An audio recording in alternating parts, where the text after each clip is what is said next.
I am Joseph Hughes, merchant, patriot, and signer of the Declaration of Independence.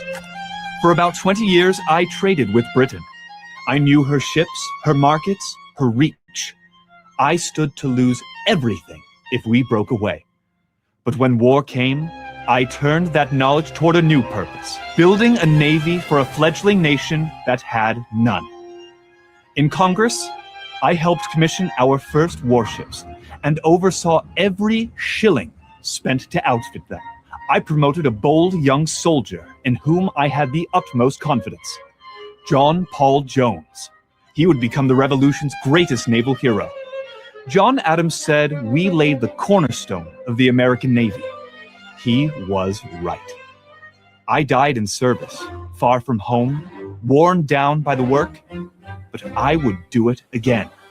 For a country that rose from resistance and learned to command the sea.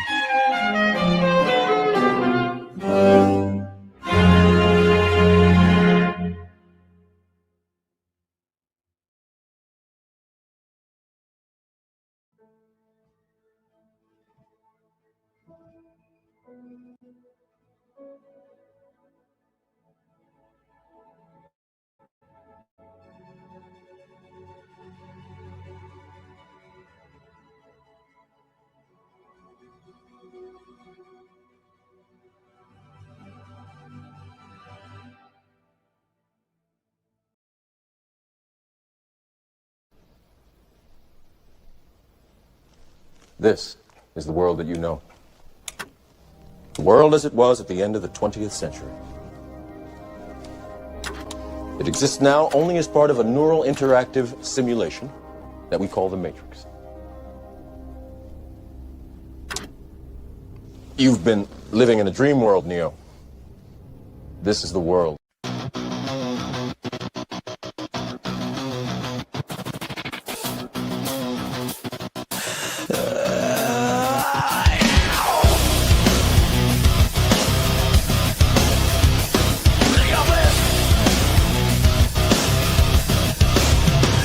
Cameras on, we're going live tonight. American pride and patriot fight. The white rabbit has taken flight. Knock, knock, sleepy Neo, this is for real. We're swallowing red pills left and right. Come and overdose with us Tuesday night. They say we're crazy, say we've gone too far, but we're just truth seekers under the dome. Don't be mad at us, Google Chrome. They laugh, they mock, they think we're insane. Please just use your effing brain. This is the UPC where real Americans are standing up, taking control of the matrix we keep dying for.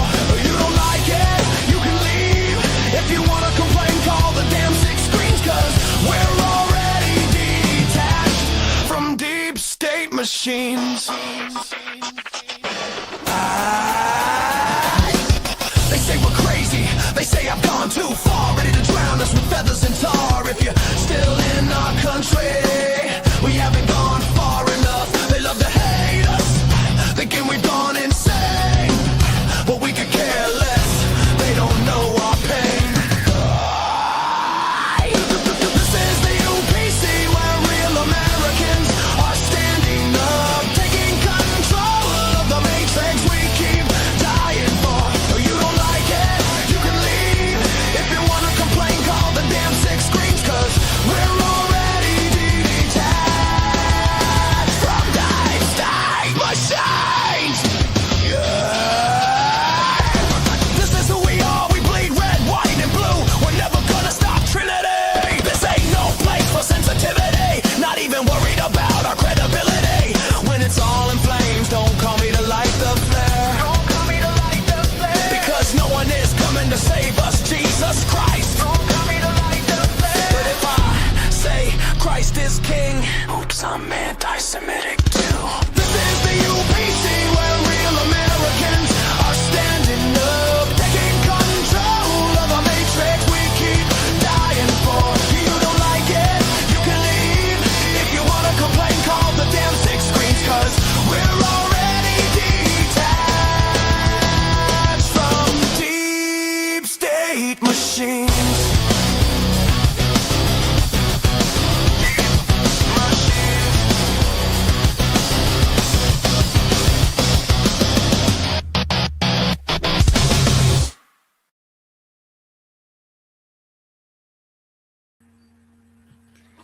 Hello, everybody. How's the sound? Is it still good? Yeah, the sound is great, Ruby. Hello, everyone. Awesome. Wow, everybody here. I put the link in the chat, guys. If you want to join now. Because I already know this stream is going to go all kinds of places because we got so much to talk about. Mm-hmm. But before we do, we're going to give a quick kind of like an update.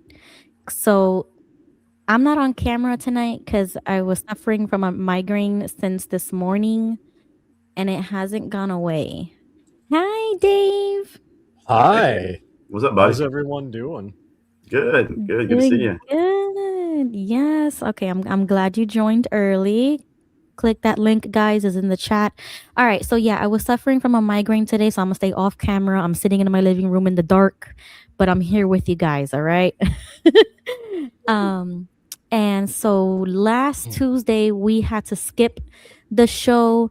Jimmy had some minor surgeries. If you haven't seen my post, he had a minor surgery and he was still recovering from that. So please keep him in your thoughts and prayers. And last Tuesday, last week, I lost a cousin of mine.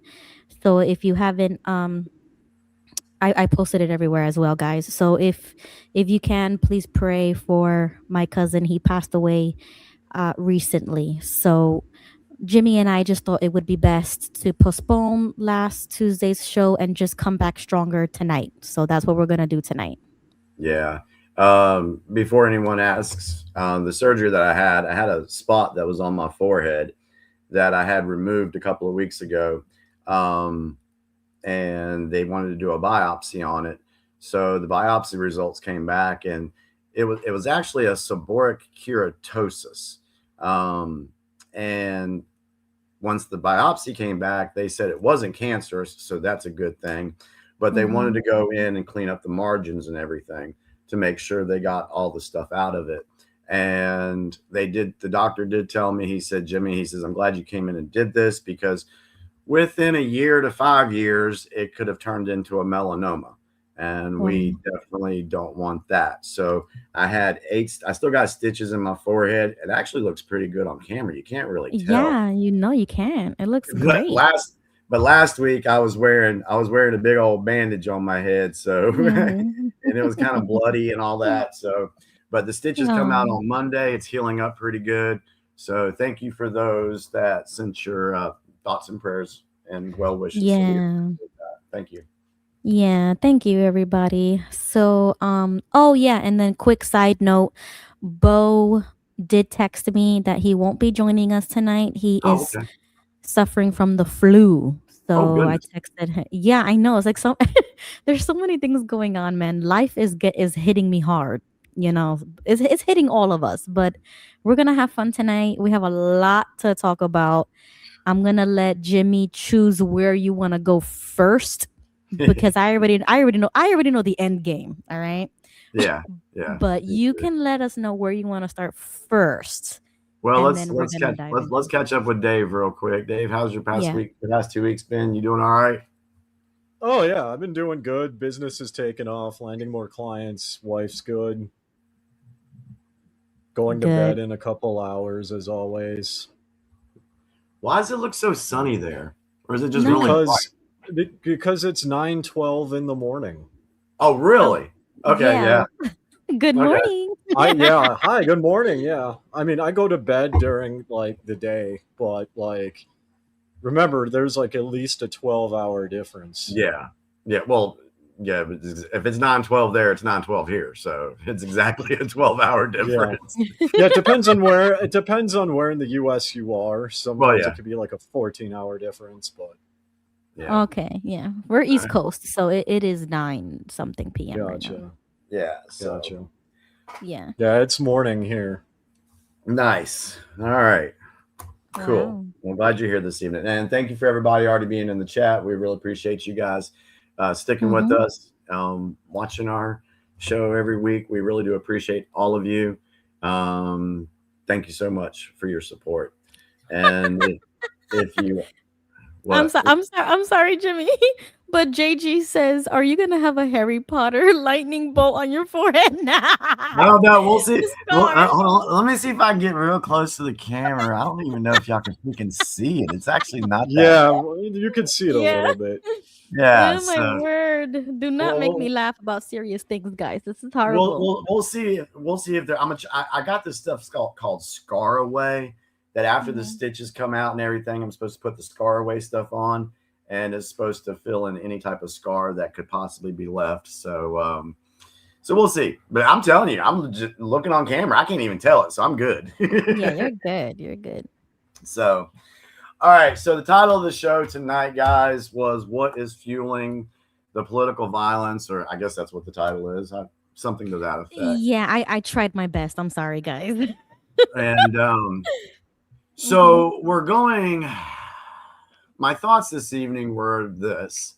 Everybody knows, if you've been watching this show, that I do not like the whole right versus left thing, because I think what we're seeing right now is a battle between good and evil. I've always said that.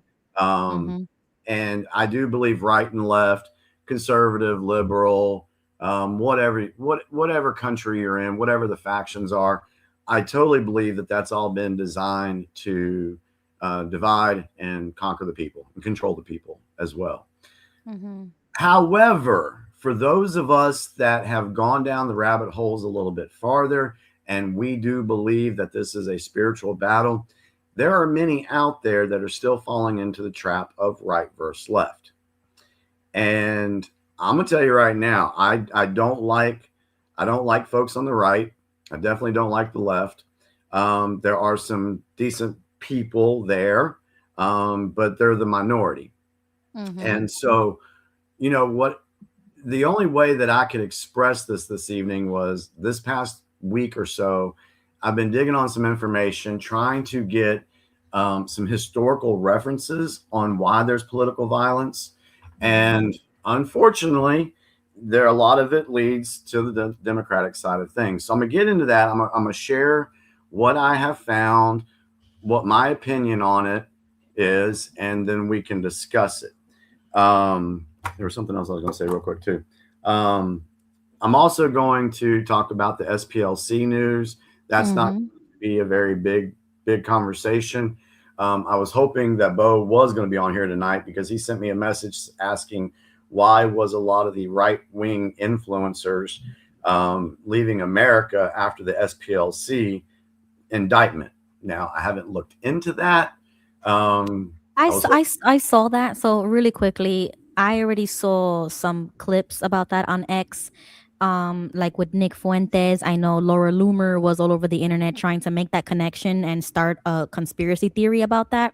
Okay. But I reject that. And Nick Fuentes also said that it was just pure coincidence. He went on vacation there.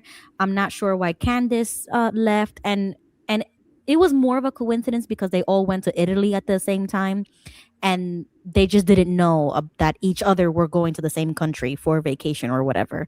So I'm gonna keep it really simple and not go too far into this. I just think it's coincidence. Like, I'm not gonna like make a whole theory out of it. Yeah, I kind of. Go ahead, Dave.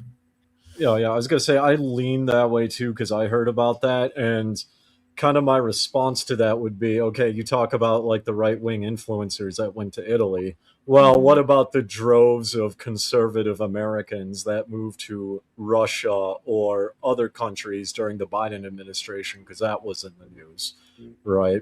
There's been a lot of conservative Americans that have left the U.S. for that reason, predominantly in the Biden administration, but even like during the Trump administration for various reasons. A lot of them, from what I've seen, come from like very blue states. And because people from blue states, they tend to move to red states. They're like, you know what? My family's from this country. My wife is from this country. My husband is from this country. They don't have the same social issues there. So they end up moving.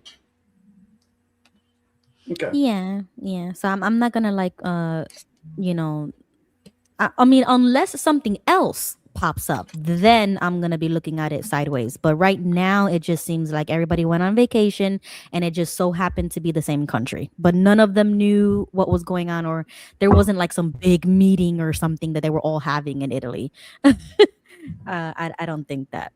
But Yeah, go like ahead, I Jimmy. said, I haven't looked into it. Really, I've been paying attention to other things. That's Yeah. least of my concerns for me at the moment. Mhm. So, all right. So let's go ahead and talk about the SPLC first.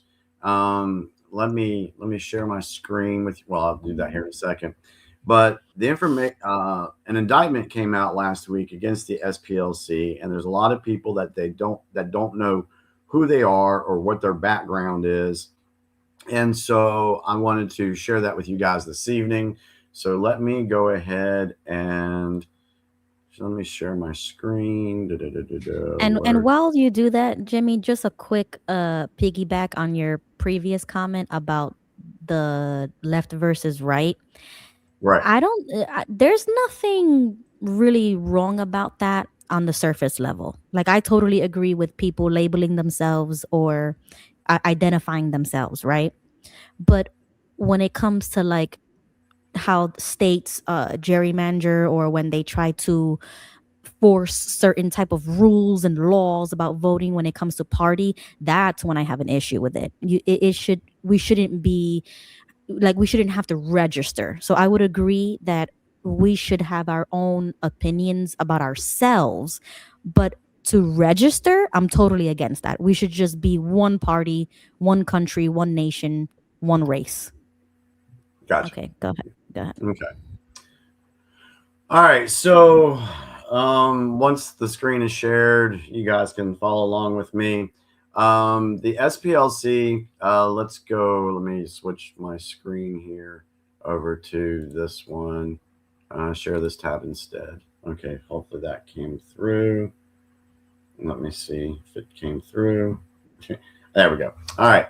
So it's called the Southern Poverty Law Center. And this is an explanation from Wikipedia on who they are.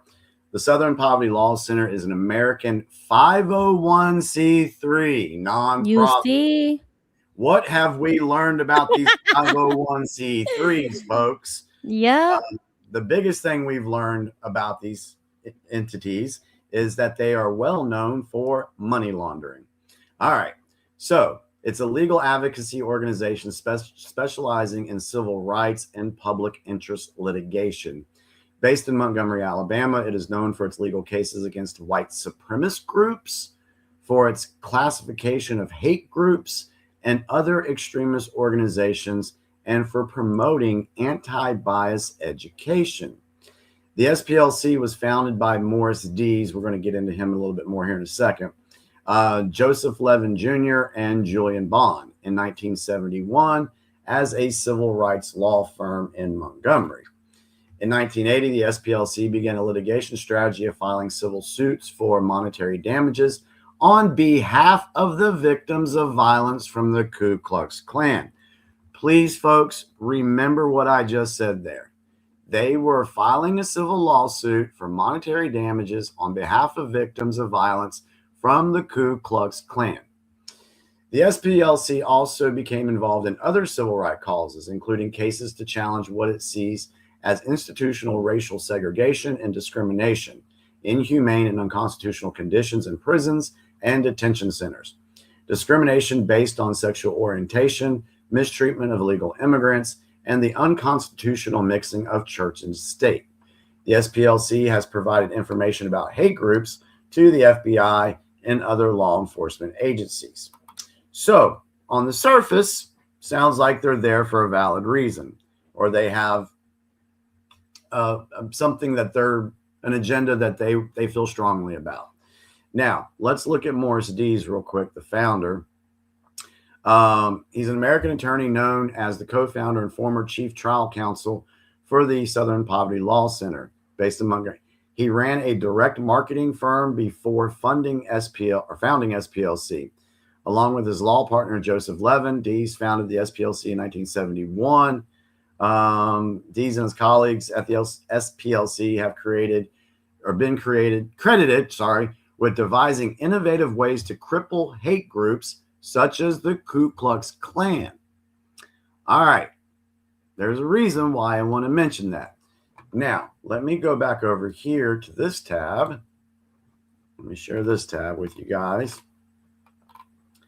And here it talks about we defend racial justice issues. Strengthening democracy and voting rights. Look at the picture. Just saying.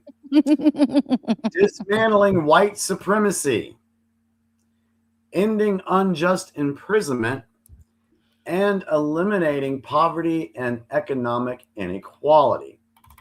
So, first the South, then the nation is how they want to start. They want to start it in the South and move it across. Landmark cases, inspiring hope, tracking hate. Oh my word! I can't. There's a reason why. There's a reason why I'm sharing all this with you guys, because last week. All right, let's stop sharing. Because last week these folks were indicted. Now, what were they indicted on and what happened? So let me make sure I got the right thing for you guys. Let me close a couple of these out. Let me go over here. I'm going to be sharing TikTok now. So just bear with me. I got a lot to share tonight, guys. Share screen. I want to go to TikTok. Share. All right. So I'm going to play two videos. I'm going to play these two videos right here. I'm going to play this first one with this bearded guy, and the next one, the deputy director of the department. Oh, wait, hold on. Who did he take over? Oh, God. Attorney General. He was the deputy attorney general to Pam Bondi.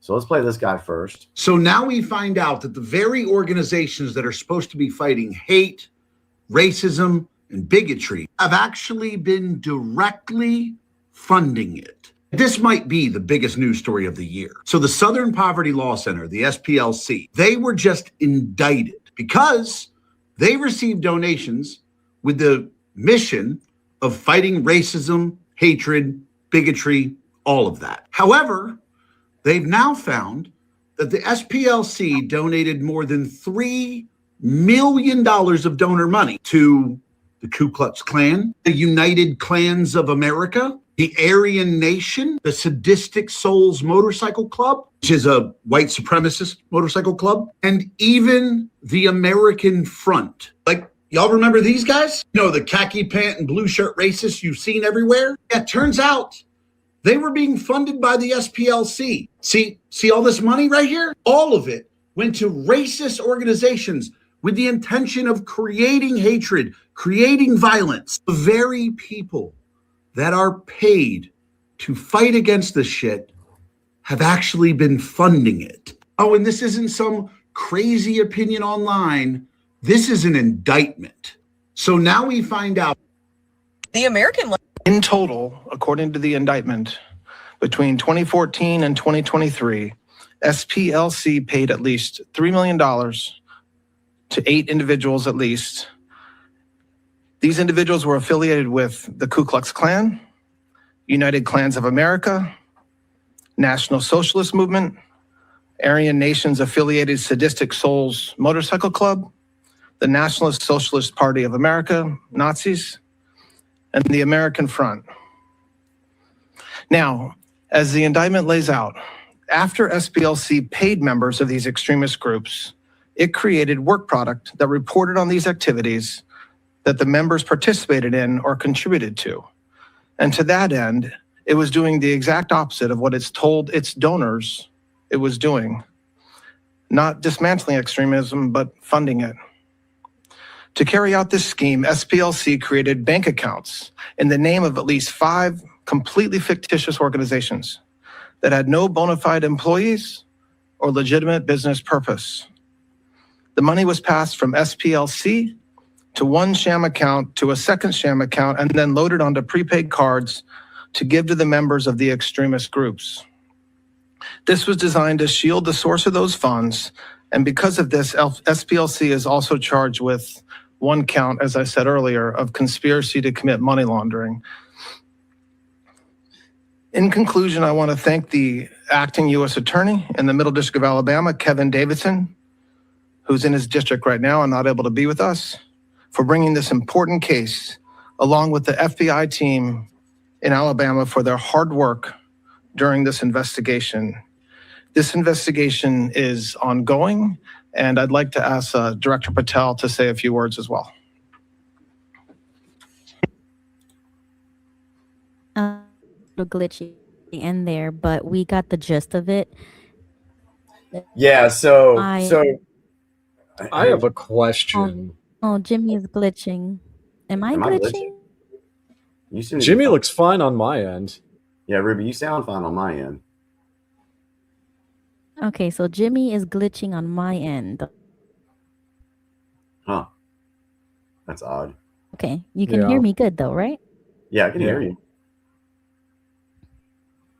Okay. All right. So, Ruby, can you hear me all right? You good? Yeah. Okay, what were you going to say? And then we'll go to Dave. Okay, I was going to say this is why I genuinely believe that there is no such thing as racism. There is no such thing as hate speech or racism the way the news is trying to tell us that there is, like that website. They're trying to make something up as the problem, and they are the solution as well. But they're causing the problem. So it doesn't make any sense to me. Yeah, exactly. We had a comment from Free Grace 2289. Created the problem, then offer the solution. And I'm going to share some more stuff here in a little bit to show why these people are doing what they're actually doing. It goes back further than just, 1971. But this actually showed, you guys saw for yourself that SPLC went to court to try to win monetary lawsuit for the victims of the Ku Klux Klan. All right. However, they're the ones that have been funding them. You guys remember we talked about the Patriot Front group. I told you guys that I believe that they were the feds. And then what did we find out in the article about SPLC? That they informed the FBI of these hate groups. Okay, could they be working together? Could they be creating this stuff to create a division amongst Americans? From what we've seen, absolutely. And going back to the 501c3 thing, here we have another example, a true indictment of money laundering in those type of organizations. We have seen it time and time again. So one thing that I always try to advise people or educate folks on is to always look for a pattern. And there's definitely a pattern with this group of promoting hatred and things like that. And unfortunately, they're not the only one, but they're one of the biggest. So that's why this was such a big story last week. It got a lot of traction in social media. I don't think it got a lot on mainstream. Of course, I don't watch mainstream, so I kind of wouldn't know. But there's a lot of people talking about this last week.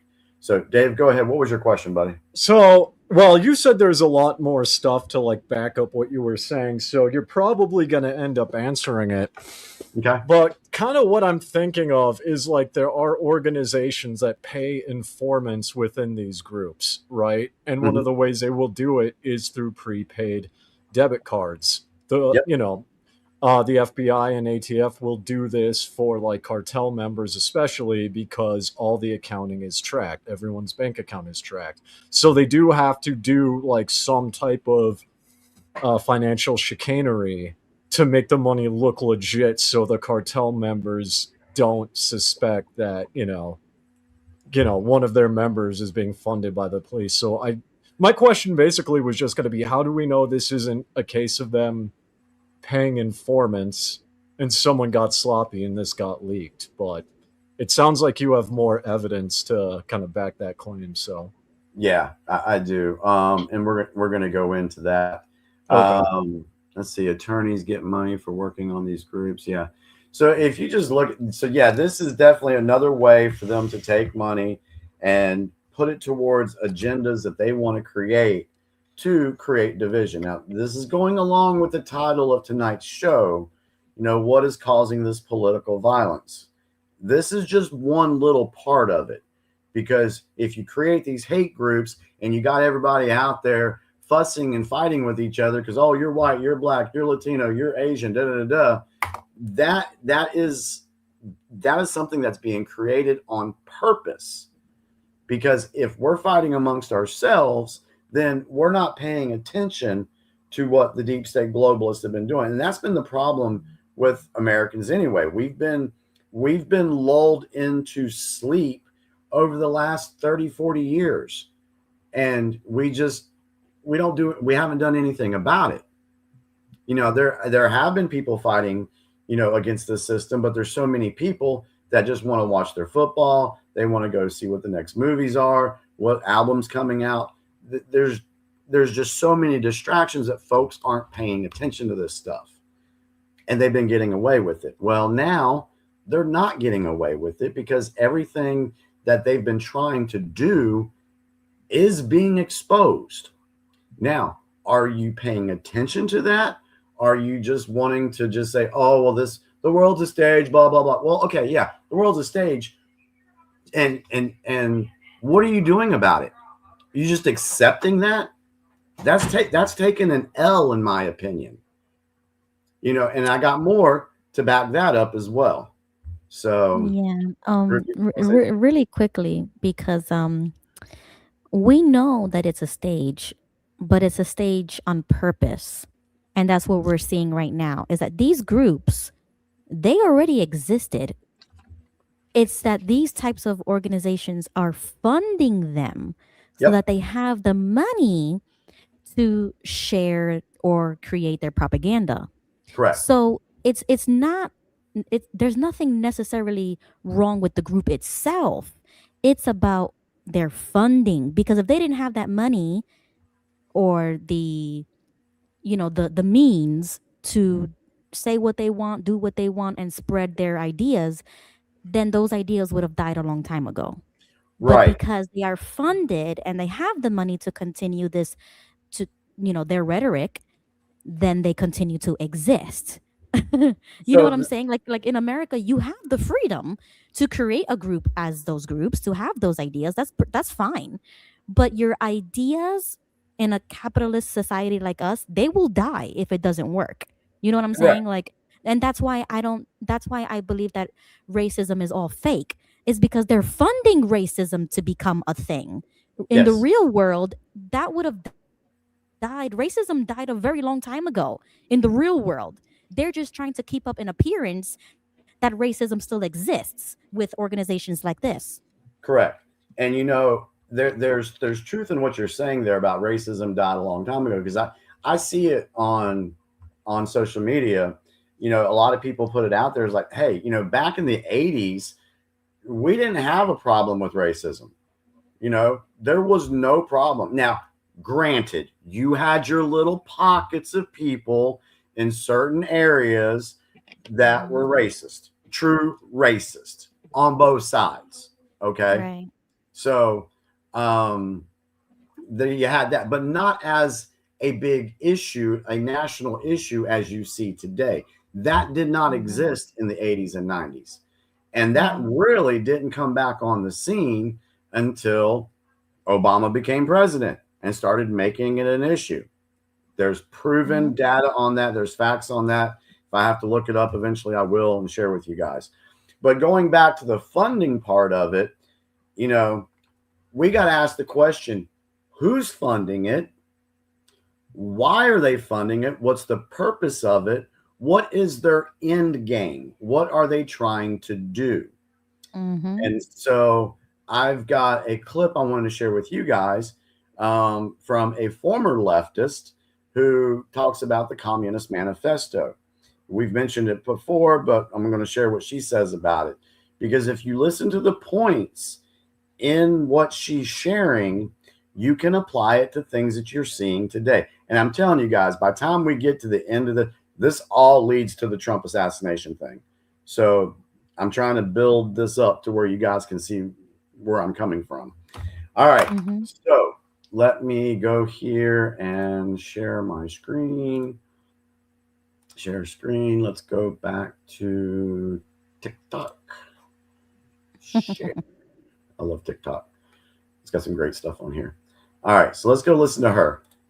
The American left has absolutely been infiltrated by the Communist Party of America. And as a former leftist, I'm going to prove it to you. See, the Communist Party made it kind of easy for us because they wrote a little manifesto back in like 1963 that basically explained what they needed to do in order to infiltrate political parties and take over countries. Now, think about political parties here in America. Think about your traditional Republicans versus Democrats. Think about the issues that they tend to care about more and the way that they approach politics. Now, which party do you think is going to be easier to infiltrate? The one that thinks with their feelings, which is going to be the Democrat Party. And before we go over what's in this manifesto, I just want to remind you, they wrote this in 1963. So if you're a Democrat right now, you are the generation that all of this worked on. Now let's dive into the actual manifesto, okay? The top two things that they need to accomplish are the U.S. acceptance of coexistence as the only alternative to atomic war, which is pretty much where we're at right now. The left currently prefers that we coexist with people who scream death to America, that we coexist with terrorist regimes like Iran, that we are willing to capitulate in preference to having an atomic war. Another goal, develop the illusion that the total disarmament by the United States would be a demonstration of moral strength.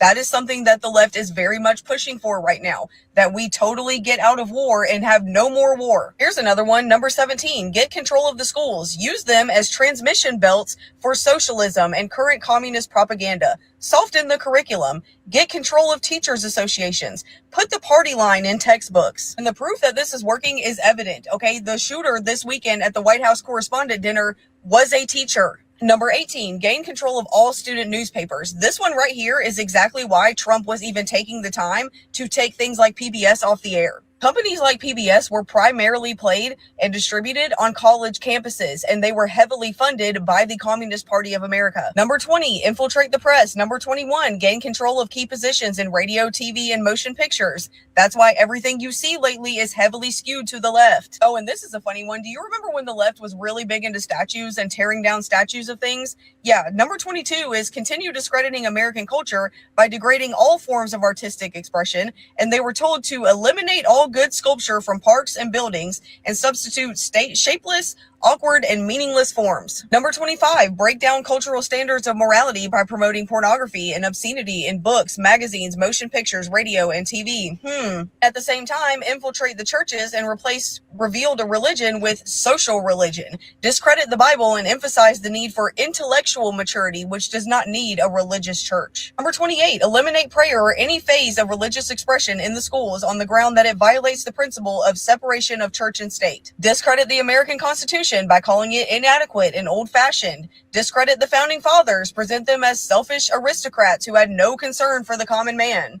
2 down here is a big one, okay? Support any socialist movement to give centralized control over any part of the culture. Education, social agencies, welfare programs, mental health clinics, discredit and dismantle the FBI, infiltrate and gain control of unions and of big business. Are you starting to see how this set of ideals is pretty much shaping the left right now? Look at number 40 and 41. Discredit the family as an institution, encourage promiscuity and easy divorce, and then emphasize the need to raise children away from the negative influence of parents. Attribute things like prejudices, mental blocks, and retarding of children to suppressive influences of their parents. Because see, once they've broken apart your family and convinced you that everything wrong with you is the fault of your parents, then they can start doing things like number 42. They can create the impression that violence and insurrection are just legitimate aspects of the American tradition, that students and special interest groups should rise up and use united force to solve these economic and political issues. This is what they have done to the left.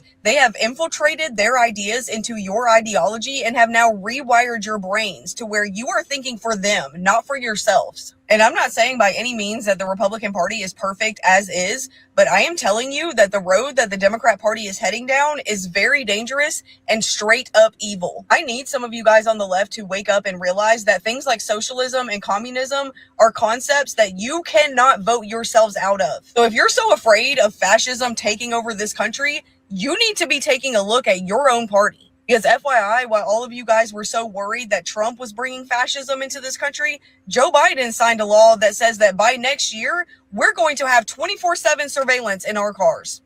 So fascism's already here. Are you going to keep allowing it, or are you going to do something about it? The American. Okay, so the reason I wanted to share that with you guys is to show you what their plan has been to do to this country. So these things that the SPLC is doing is just another tool, another tactic that they're using to divide the country. And when we talk about who funds this stuff, we've already talked about it before. We know George Soros is a huge proponent, a huge player in this. And there's many others. I saw somebody post something about Bill and Melinda Gates Foundation. We know that Bill Gates promotes and funds a lot of this stuff as well. So, and there's many, many others that fund these type of ideas that they're trying to instill and accomplish here in America. Any comments?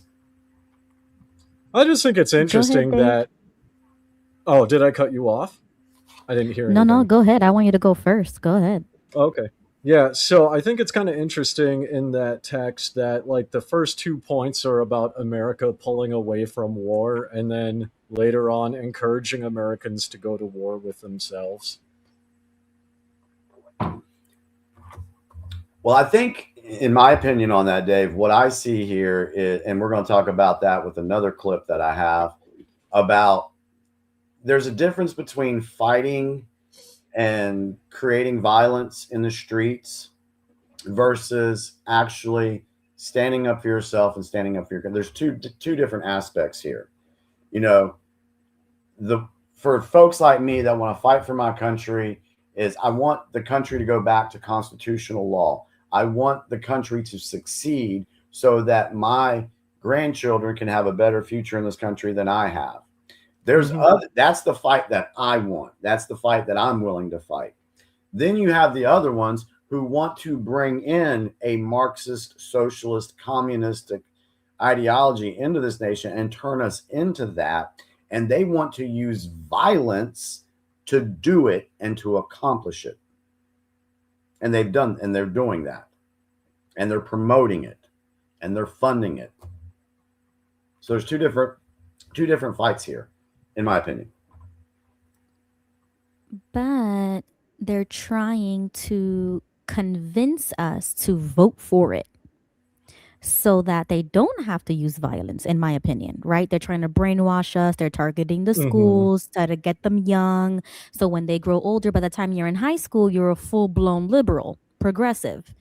Right. And then you vote for these things without even realizing that this is somebody else's idea for your country, and you think that this is your idea to make your country better, as if you're going to gain more rights or more freedom by voting some type of way, which that doesn't exist.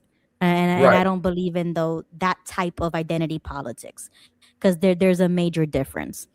Now, yeah, they're they're Go definitely using the propaganda and brainwashing of the American people to accomplish what they want to see happen to America. That way they can use plausible deniability and say, oh, well, you know, the people voted for this. We got to do what they said. You know, that's exactly the tactic that a specific party of Germans used in the early 30s because a specific painter who will remain nameless tried to do a putsch and a military coup, and he had the backing of military personnel. But you see, he just played on their feelings, though. Their country during that time, they were already suffering, so he was building up. What's happening today is they're destroying. They're building. They want to destroy us and rule the ashes. It's not the other way around, and that's why he was beloved by his people. So even though I don't agree with everything during that time period, they had their reasons for that. It's a completely different circumstance, and that's why many. True, but it's the same strategy. It's the same strategy because he realized at that point you can't fight people. You can't force your way to power. You have to Yeah. get people to vote for you, regardless of the circumstances. And it just so happened that the only reason why people swarmed to him was, Black Friday, the Great Depression in America, when America called in all of its loans on Germany, and that killed their economy even more. Right? Prior to that time, his party was, doing not well whatsoever, because the British and the French gave Germany loans, and Germany was starting to have an economic recovery. And so his ranting and wailing never got anywhere until that happened. Yeah. So I do see the parallels, but then you got to remember completely different. We have a constitution and our people gun, so that will never fly in America. And I think that's why, like what Bourne says, I think the billionaires want immigrants, not citizens. That's exactly what it is. That's the power play. absolutely. They want immigrants because immigrants are never going to have the patriotism and the nationalism of an American-born citizen. And I don't mean just born because you crossed the border and you were born here. I mean real Americans. Yeah, absolutely. That falls into the whole great replacement theory. And if let's just look at Europe right now. Does England look like it did 50 years ago? No. Does England Germany doesn't even look like what it did 5 years ago. Well, yeah, exactly. Yep. Exactly. So yeah, does Germany look the same as it did 20 years ago? No. The whole Europe don't look the same. And the reason why is because there is a battle out there to destroy the West. And one of the ways to do it is to infiltrate these countries with refugees, illegal immigrants, migrants, whatever the hell you want to call them. And that way you take the identity away from these countries. You attack the nationalism of these countries. Oh, well, you can't do that. We don't do that in England anymore. This is what they say. Oh, well, this is not how America's run. We want to run it like Somalia, or we want to run it like, somewhere else in a Middle Eastern country. We want to bring Sharia law in here. To those MFers that want to bring Sharia law into America, you guys need to go, because that's not happening.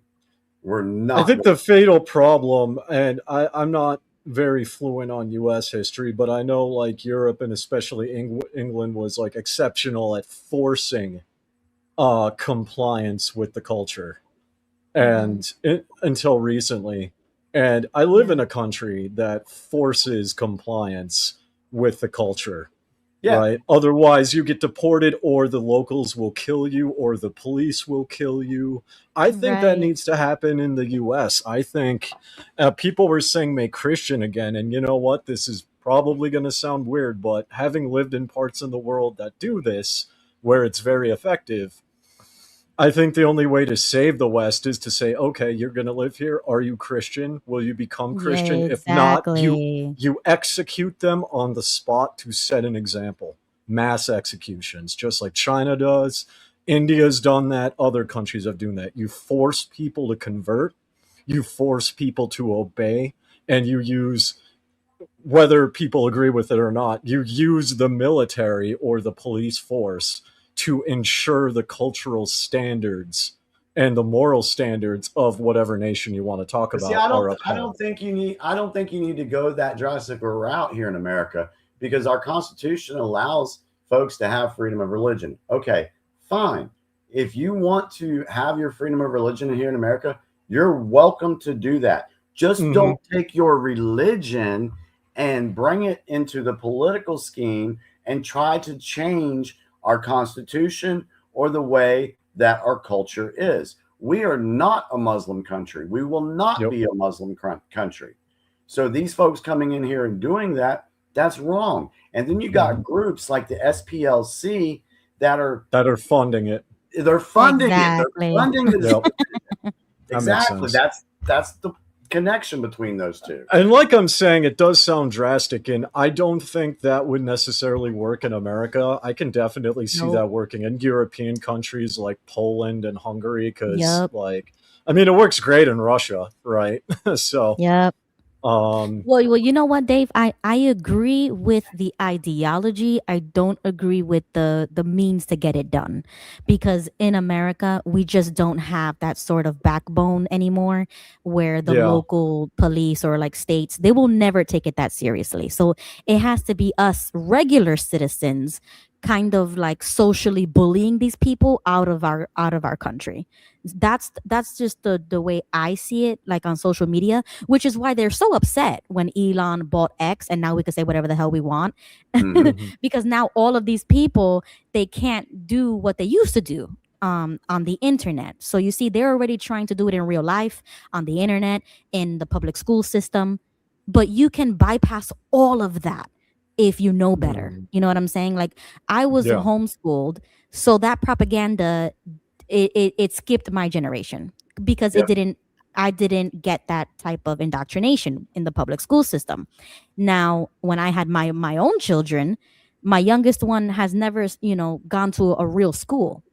So you see, once you start breaking that cycle of indoctrination, then you are mentally free and you can Mhm. start your own ideas. And that's what you teach your children.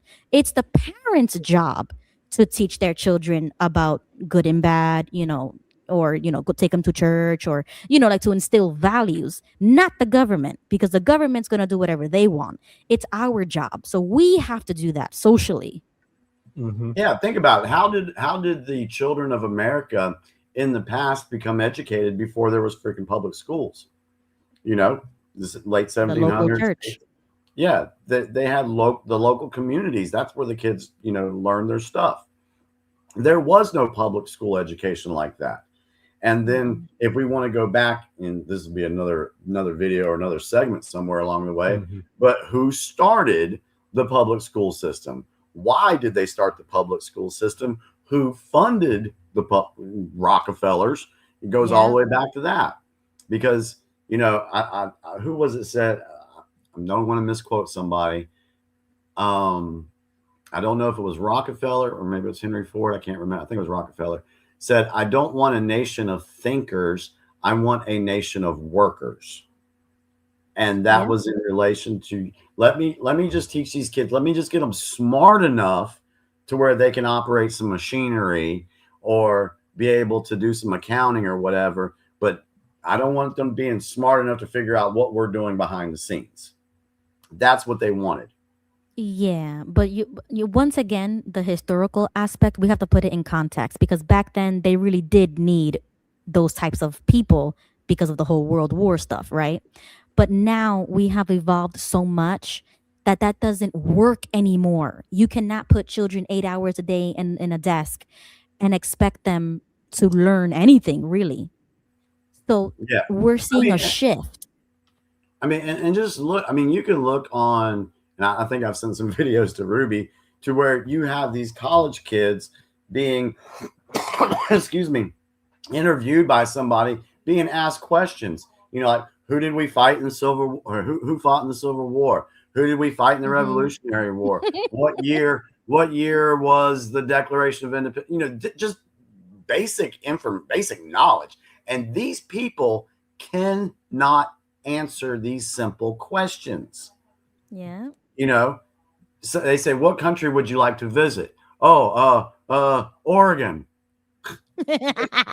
Crap like that. They say stuff like that. Well, to be fair, Oregon is very liberal, so it might as well be its own country, right? I mean, I could give grace to that person. My I God. can, like, someone says California, yeah, that's an interesting country to visit. I could see that. It's horrible. It's just horrible. I mean, not even 10, 15 years ago can I recognize the school system. Like when I Yeah. was Oh, it's little, changed. the type of stuff, yeah, it's horrible. They don't even discipline children anymore. They don't send you to the principal's office anymore. They don't call your parents anymore. They don't threaten you anymore. You know what I'm like? And this It's Well, yeah. horrible. this goes back to the video with the girl talking about those different points of things that they wanted to accomplish. And this is one of the things. They wanted to take over the schools. They wanted to push their own agenda, thoughts, and ideas on our students, because kind of like Watchtower, we got to get them young. We got to keep them in here Exactly. young. You know, that's the same thing. Yeah. Well, it's So- interesting too because a lot of it is a cultural shift as well, and how Right. education is viewed, and even how parents raise kids. Because like I could Right. take you to schools in like Japan where students will sit for 10 to 12 hours a day, and this actually my wife was teaching, adults in Japan how to speak English for the IELTS, I think it's called, like the International English Certification thing, Mhm. right? Mhm. Like one of her one of the people she was teaching with, right? So she knew some other teachers. One of them had 2 students commit suicide because they did not get good marks. Because of the Oh social my word. shame in Japan is so massive. Like students will unalive themselves if they don't get A's. And I Yeah, was this- reading something on in China now where the parenting in China is way different, right? Where there's like many parents will not allow their children to watch TV. They Yep. will take away dinner, so you only eat 2 meals a day. They will not allow you to see your friends if you have any Mhm. mark less than an A in any class, including gym, and you have to play a musical instrument and you have to get an A in that as well. If you fail, they will completely take away your friends, they will sell their televisions, they will literally shame you into getting Yeah. good grades. And I think if America did that, then the school system would be a lot better. well, Because then you weed out the people who can't contribute. Exactly. yeah, the American school system used to be at the top, or at least at the at least in the top 10. Let's just say that. Yeah, it was definitely up there. Yeah. Yeah. And that was back in the 80s. But ever since then, it's gone down, and the education in America has just fell apart. But this is what they wanted to do, because they don't want people being smart. They don't want people being educated, because an educated populace will look beyond the propaganda. They'll recognize it, look beyond it, start research. That's why they don't like folks like us who actually go and do research. That's why they had to censor people that were speaking out and showing people different things that are taking place in this country or in this world. So it's all by design. Mhm. Everything that they've done with the education is all by design. And Yeah, it's I mean, great.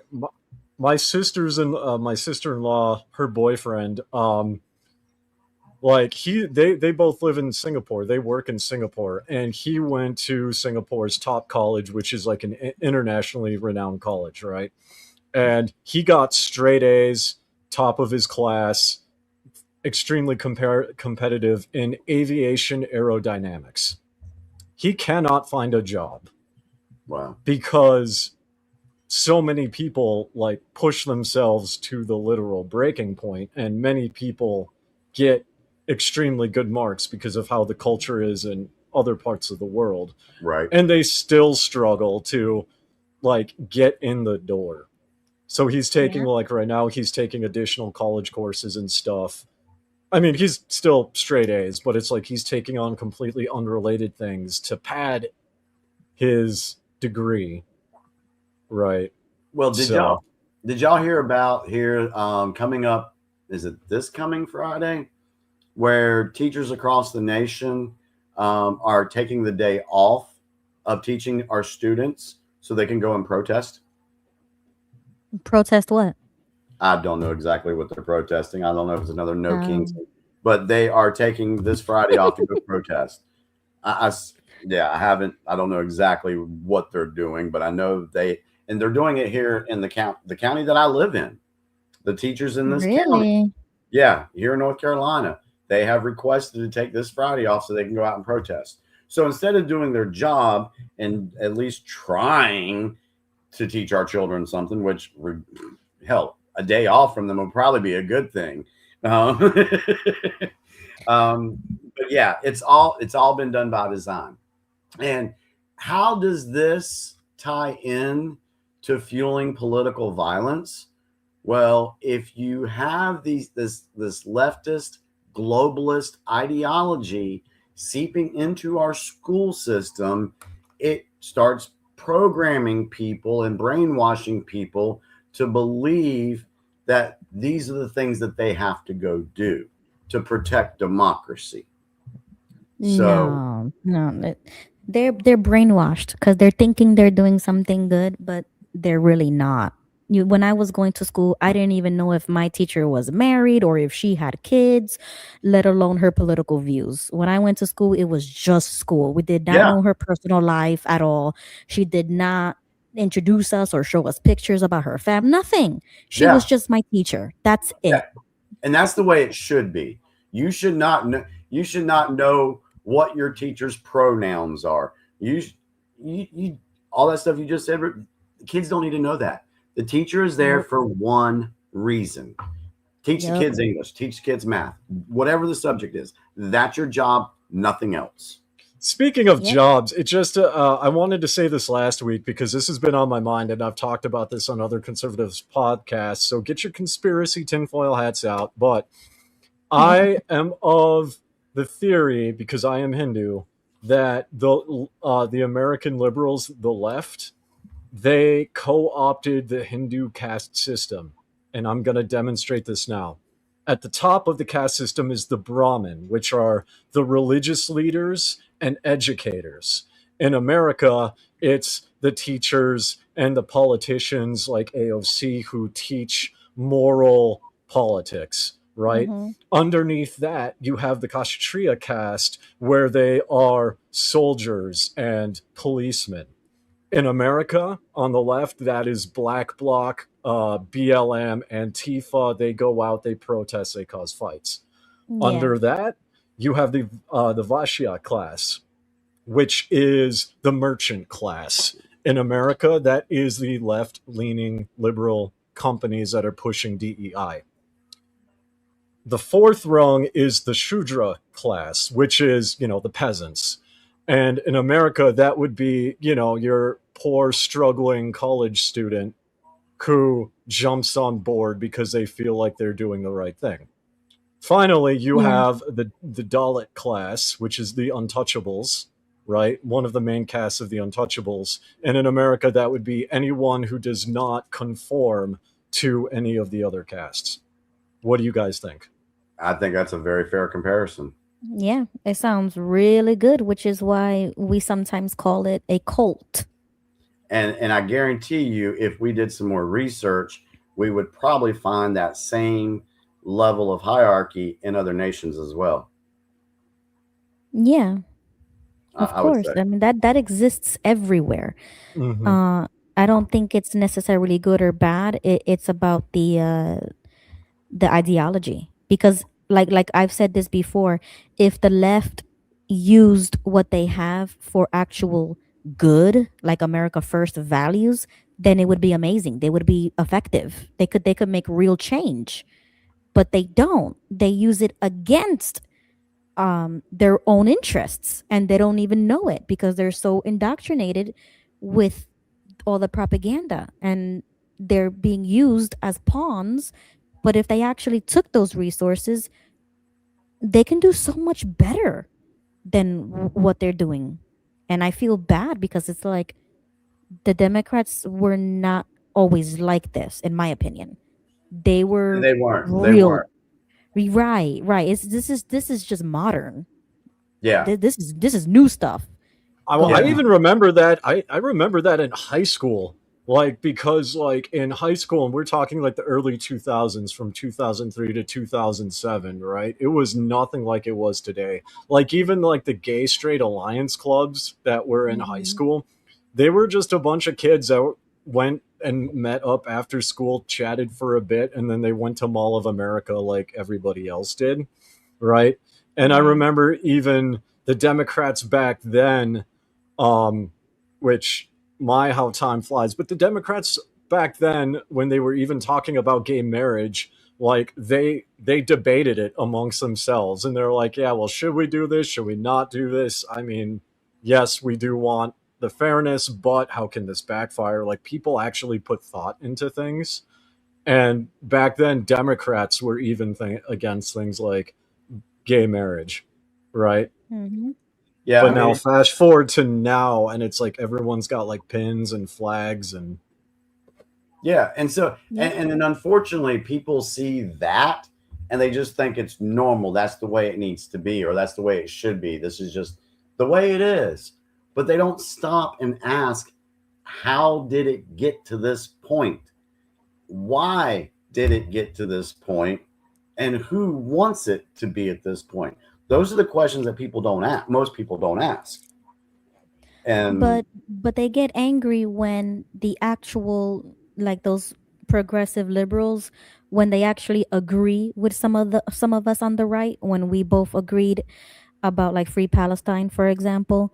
That was one unifying moment where we all agreed that Israel was committing a genocide, right? And even then, they didn't, shake hands with us. You know what I'm saying? Like, that would have been a perfect opportunity to unify. well, if you want to just take this by just one individual issue right now, let's look at voter ID in America.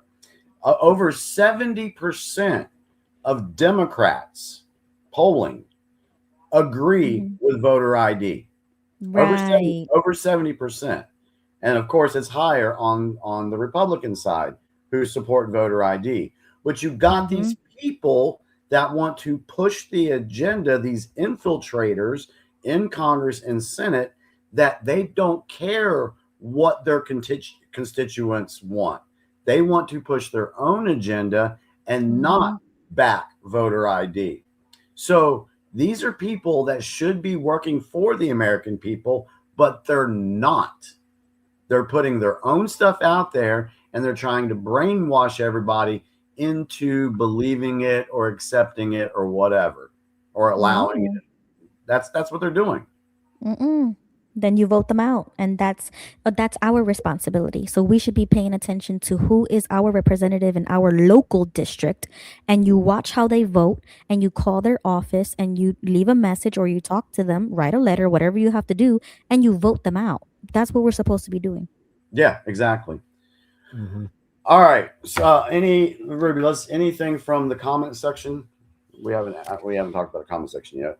A lot of people have been following and agreeing. For the most part, I have not seen one comment that was in disagreement. Okay. All right. So we're going to go into the next segment, going a little bit deeper into this. First, I want to do, we're going to talk about the rhetoric and how they use the rhetoric to fuel the political violence. Now, we have to remember, political violence has been around for centuries, okay? It's been around forever.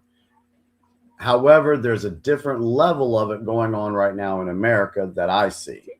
I want to play a clip of Democratic lawmakers calling for violence. And then I want to go into a segment from the Right Report today that talks about this. And now that's 8 minutes long. So when I start that, I'm going to step outside to go smoke a cigarette real quick while we listen to Ryan talk about that real quick. So, all right. So let me go into we're going to go get a little spicy. And quick question for the chat and for you, Jimmy and Dave.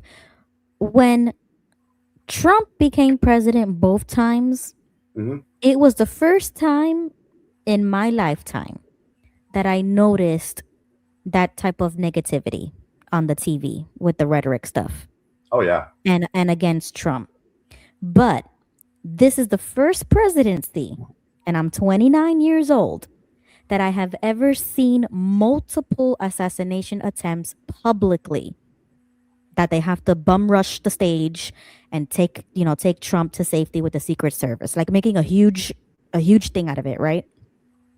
When Obama was president for 8 years, not once can I remember Obama being rushed off a stage or Secret Service, having to like literally drag them out from wherever they were. I have never seen that with Obama. The only thing that I can remember, Ruby, I remember the shooting of Reagan. I was like 8 at the time. I remember that. Then there was nothing else. Not to say that there would have probably been some assassination attempts that we didn't know about. We didn't have the internet back then. Plus, I really wasn't paying attention to stuff back then either. The only other thing I saw, I didn't see anything with Bush 1. Didn't see anything like this with Clinton. The only thing I saw with Bush 2 was when he went overseas and some Iraqis were throwing shoes at him. Yeah. All that. I love that clip. That's my favorite clip ever. Great. And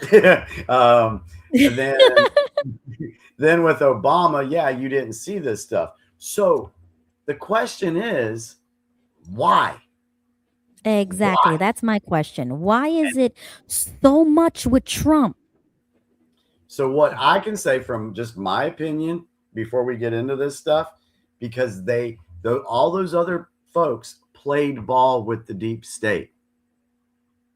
Trump is not playing ball with the deep state. And I got another clip later this evening where there will be some historical references to that, talking about McKinley, who was assassinated, and of course, Abraham. I think Abraham Lincoln's in that clip too. So I'm going to talk about that too. So we're building it up here. So we're going to explain all that. Okay. All right. So let me do. Oh, go ahead, Dave. Oh, I just saw a comment that that there's horrible stuff on TV for kids now. K-pop Demon Hunters. I actually like K-pop Demon Hunters. It's really well done. Yeah, the stuff on TV for kids is ridiculous. All right, where do I need to go first? I think I need to go to X first. Let me share my X screen. Okay, Slim says 2 attempts made on Gerard Ford. Trump isn't only one. No, I'm not saying he's the only one. We know that. Yeah, we're not saying plenty of assassination. I'm talking about the public assassination attempts where they have to rush everybody and do a whole, like when the cameras are rolling. That's when everything happens. That's what gets me like, what's going on? This is not normal. Right. It's been more of a public scene than was in the past. Yeah, exactly. Yeah. So, all right. So first we're going to play this 2.5 minutes of Democrats calling for the use of political violence. After this clip, we're going to go into the Wright report and what he says about that. And then we'll discuss that before we move into the next segment. So, All right. So let me get this playing. Let me do this. Right off to the right. I thought he should. I just don't even know why there aren't uprisings all over the country, and maybe there will be. People need to start taking to the streets. This is a dictator. You know, there needs to be unrest in the streets for as long as there's unrest in our lives. Enemies of the state. Show me where it says that protests are supposed to be polite and peaceful. Do something about your dad's immigration practices, you feckless. When they go low, we kick. How do you resist the temptation to run up and wring her neck? Biggest terror threat in this country is white men, most of them radicalized right up to the right. I thought he should have punched him in the face. I said, even if you lost, he insulted your wife. Yes. He came down the escalator and called Mexicans rapists and murderers. He said, well, what do you think I should have done? I said, I think you should have punched him in the face and then gotten out of the race. You would have been a hero. I'd like to punch him in the face. I said, if we were in high school, I'd take him behind the gym and beat the hell out of him. Punch some people in the face. When was the last time an actor assassinated a president? They're still going to have to go out and put a bullet in Donald Trump, and that's a fact.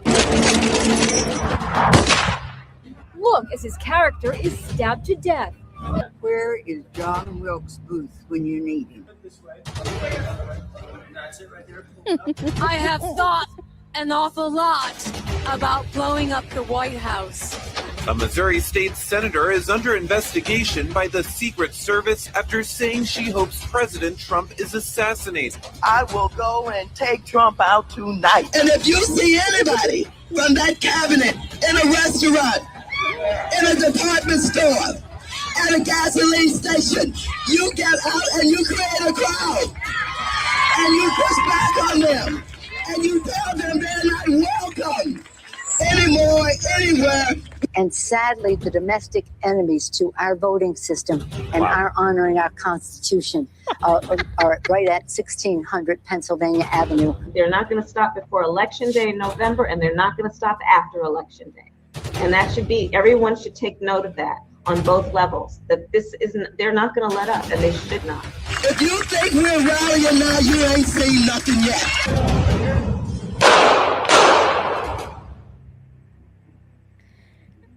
Okay, I have so much to say on this. Yeah, I started laughing. I started laughing from the get-go because, first of all, Trump is not a dictator. I've said this before and I've said it again. Americans do not know what a dictator is. Correct. Come with me to India. I will show you a dictator. Come here to Mongolia, where the government's kind of in shambles. We still have more of a dictator than Trump. You don't know what a dictator actually is. And this is compounded by the fact that, what was her name? Kathy Lee Gibbard or whatever, held up like a decapitated like Trump head. Oh, yeah. If you do that here... What's her name? Kathy Griffin. Yeah. Kathy, thank you. If you do that here, in this part of the world, in between Russia and China, you're dead. Your family will never find your body. Exactly. Ever. Oh my God. Okay.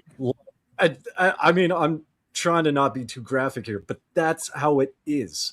Yeah. America has freedom of speech, arguably to the point of its own detriment. We could have a conversation Right. about that. But arguably, that's protected by freedom of speech, right? Right. Other countries have freedom of speech. You don't do that here at all. And I'm just shocked at like all the politicians saying that, because no other like politicians in other countries don't do that. And I'm just sitting here, I was thinking the whole time of my experience where I, accidentally overstayed my visa because of the Nut Dom festival, right?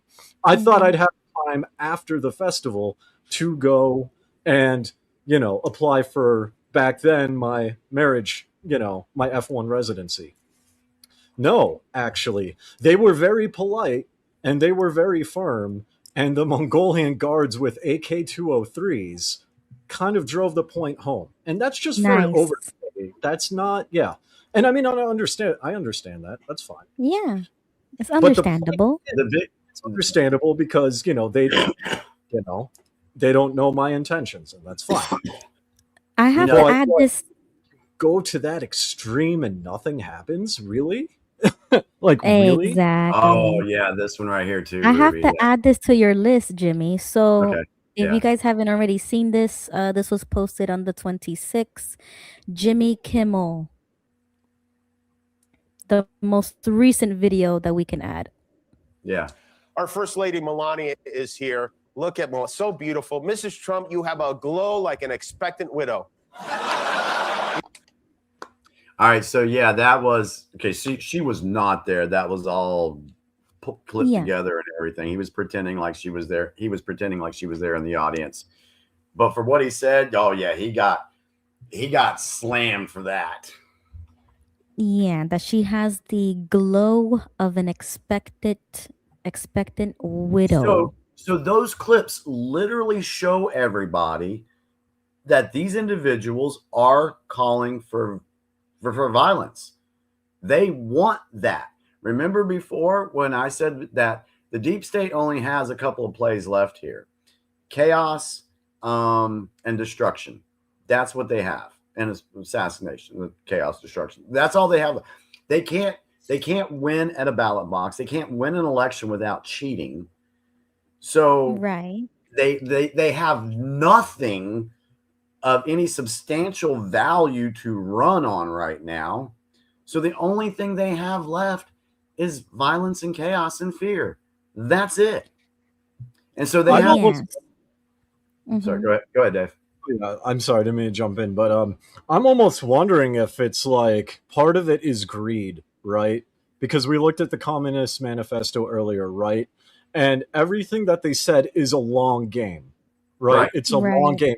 You need to wait a few generations. Yep. So they started it, but it feels like, and I could be dead wrong, but it feels like, those particular people are starting to get impatient. It's like, we don't want to wait generations. We want to see it now. So let's switch to chaos and destruction, as opposed to countries like China, for instance. China's playing the very long game and is still playing the long game with Taiwan, because what we're seeing in Taiwan, and I saw this in the news recently, where leaders of Taiwan went to China to discuss reunification. Why? Because more and more younger people are saying we want to unify with China. Right. And these are people my age and younger. And of course, they're having kids, and you'll see 10-year-olds who are, you know, their parents take them to China. They love it. They want to live there.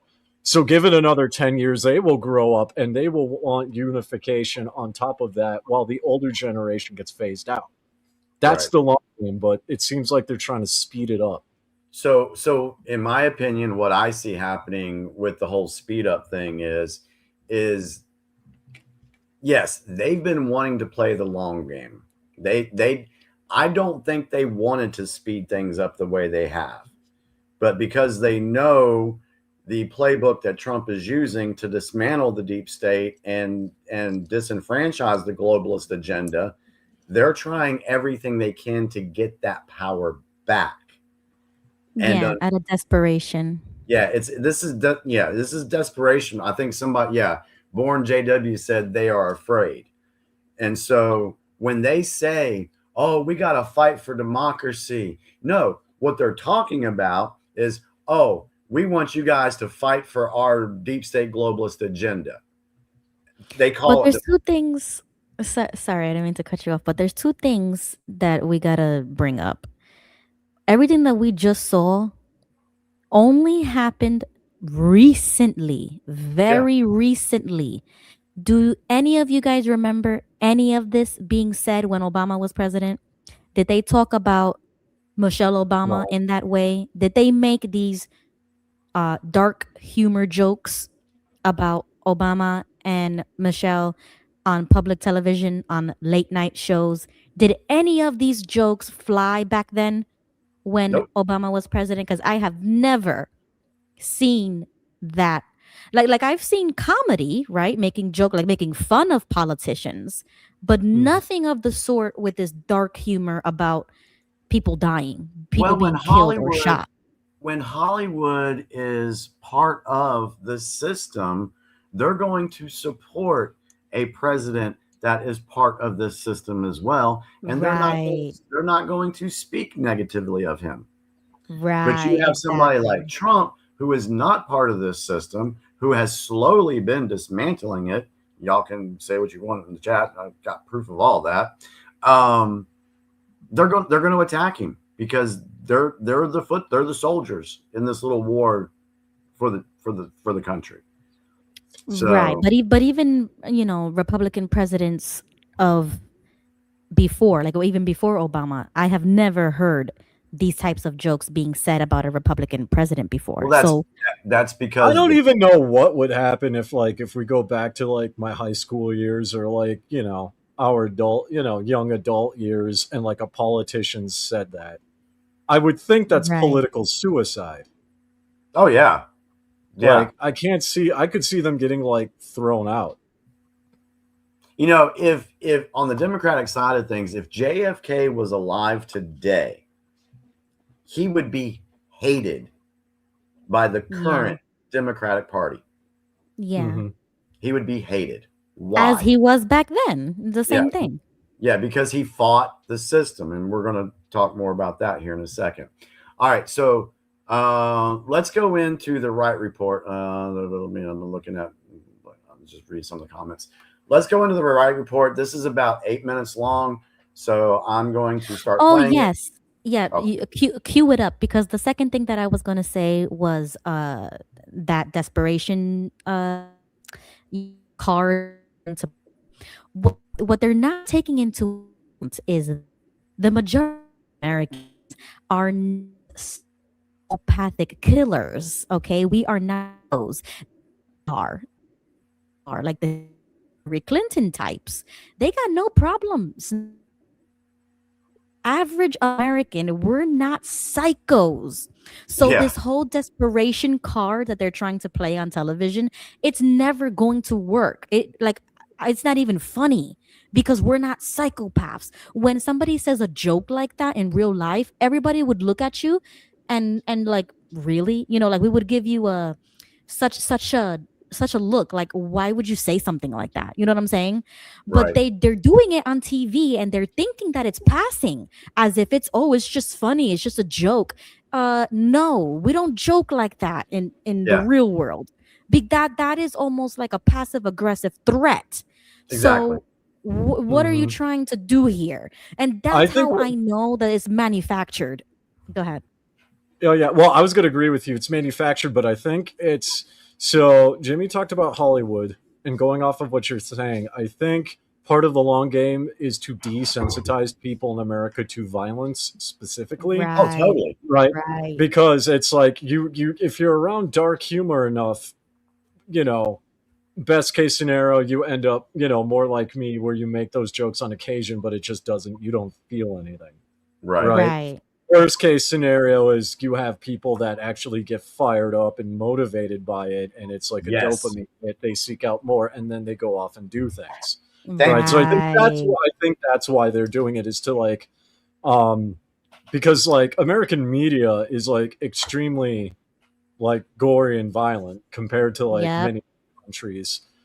So yeah, so it's like you can make those jokes, and that's probably why people aren't calling them out, is because your average, I'm going to say like your average like mainstream person, right? Right. Right. Because I can't speak to a full Christian upbringing, but like your average mainstream person, they grow up in public schools, they hear dark humor, they grow up Right. watching violence on TV, they go through college watching TV, violent TV. There's dark humor on the internet, there's websites all about this. And then the politicians say it. The average mainstream person is just so used to it. It's literally a part of their whole life. Exactly. Exactly. And you think about, I remember when, I was there when video games came out. To show my age, I was there when Atari came out. But for like the first, I don't know, 5-10 years of video games, they were pretty decent, Pong. Right. But then all of a sudden, like in the mid 90s, they just started getting way more violent, way more Violent. gory.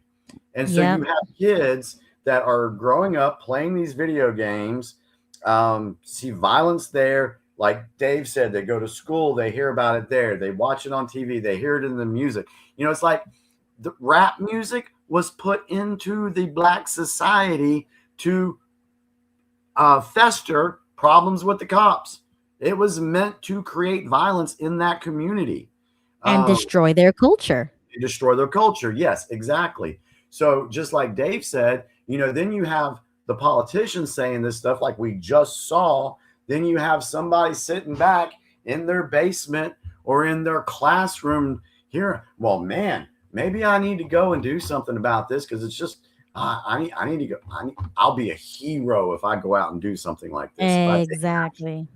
So I agree with that, because I grew up in the era of Call of Duty chat lobbies, and every time I see I just see the Call of Duty Modern Warfare, Call of Duty Modern Warfare 2, and a list of usernames. They're all queued up, ready to get into a match, and I just hear the profanity and racial slurs in my brain. Yeah, because the Exactly. moment that screen comes on, the mic comes on, and everyone just lets loose at no one in particular. Right, exactly. Just real quick, Jimmy, who did that to the CIA? Not only did the CIA bring drugs into the black community, but they also helped create the rap music to be in the community as well. So that's a whole. Well, yeah, and I mean the CIA worked with like old corporate executives, because if you look at like rap, it originally started more like R&B. It was more Right. like poetic. But then when these, corporate execs started like buying these music records, then that switch happened, right? So the corporate execs are getting paid from both ways, and they can manipulate.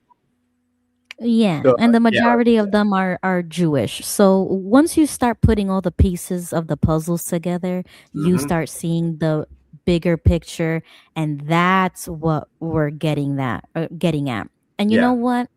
that's it all goes back into the parenting styles, like Dave mentioned, I've mentioned, Jimmy. We talk about this a lot because it starts in the home with a mother and a father. You need both to create that foundation and stability, and you protect your children from that propaganda. Yeah. So when you're sitting at the dining room table and you're eating dinner, and one of your kids, and this is exactly what happened in my house, and one of your kids says, "Hey, can I have some of that?" and the other one says, "No, commie. Are you a communist?" That's how you're supposed to be.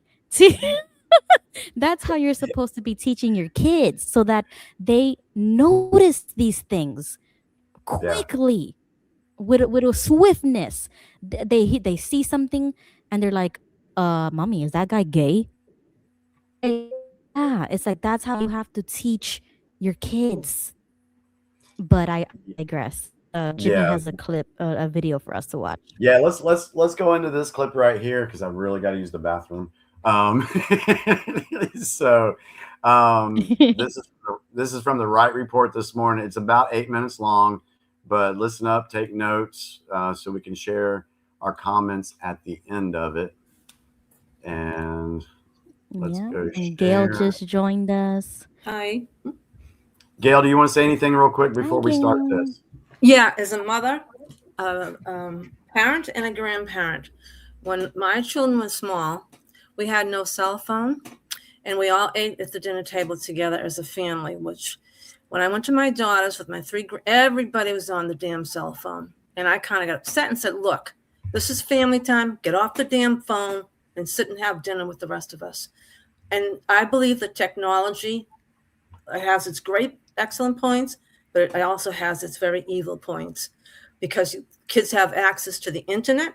Parents, it's their responsibility to monitor what their children are listening to, what they're viewing, and what they're doing. I mean, I was a Hawkeye with my kids when they were growing up. And I have to say today, I'm very proud of my children. They're all very successful. Well, other so, but my other two are very, very successful adults. And I believe this because I got involved. I was a Brownie leader. I was also an outreach worker for the community. And I really think, I know parents have to work more than one or two jobs to make ends meet, but your family comes first.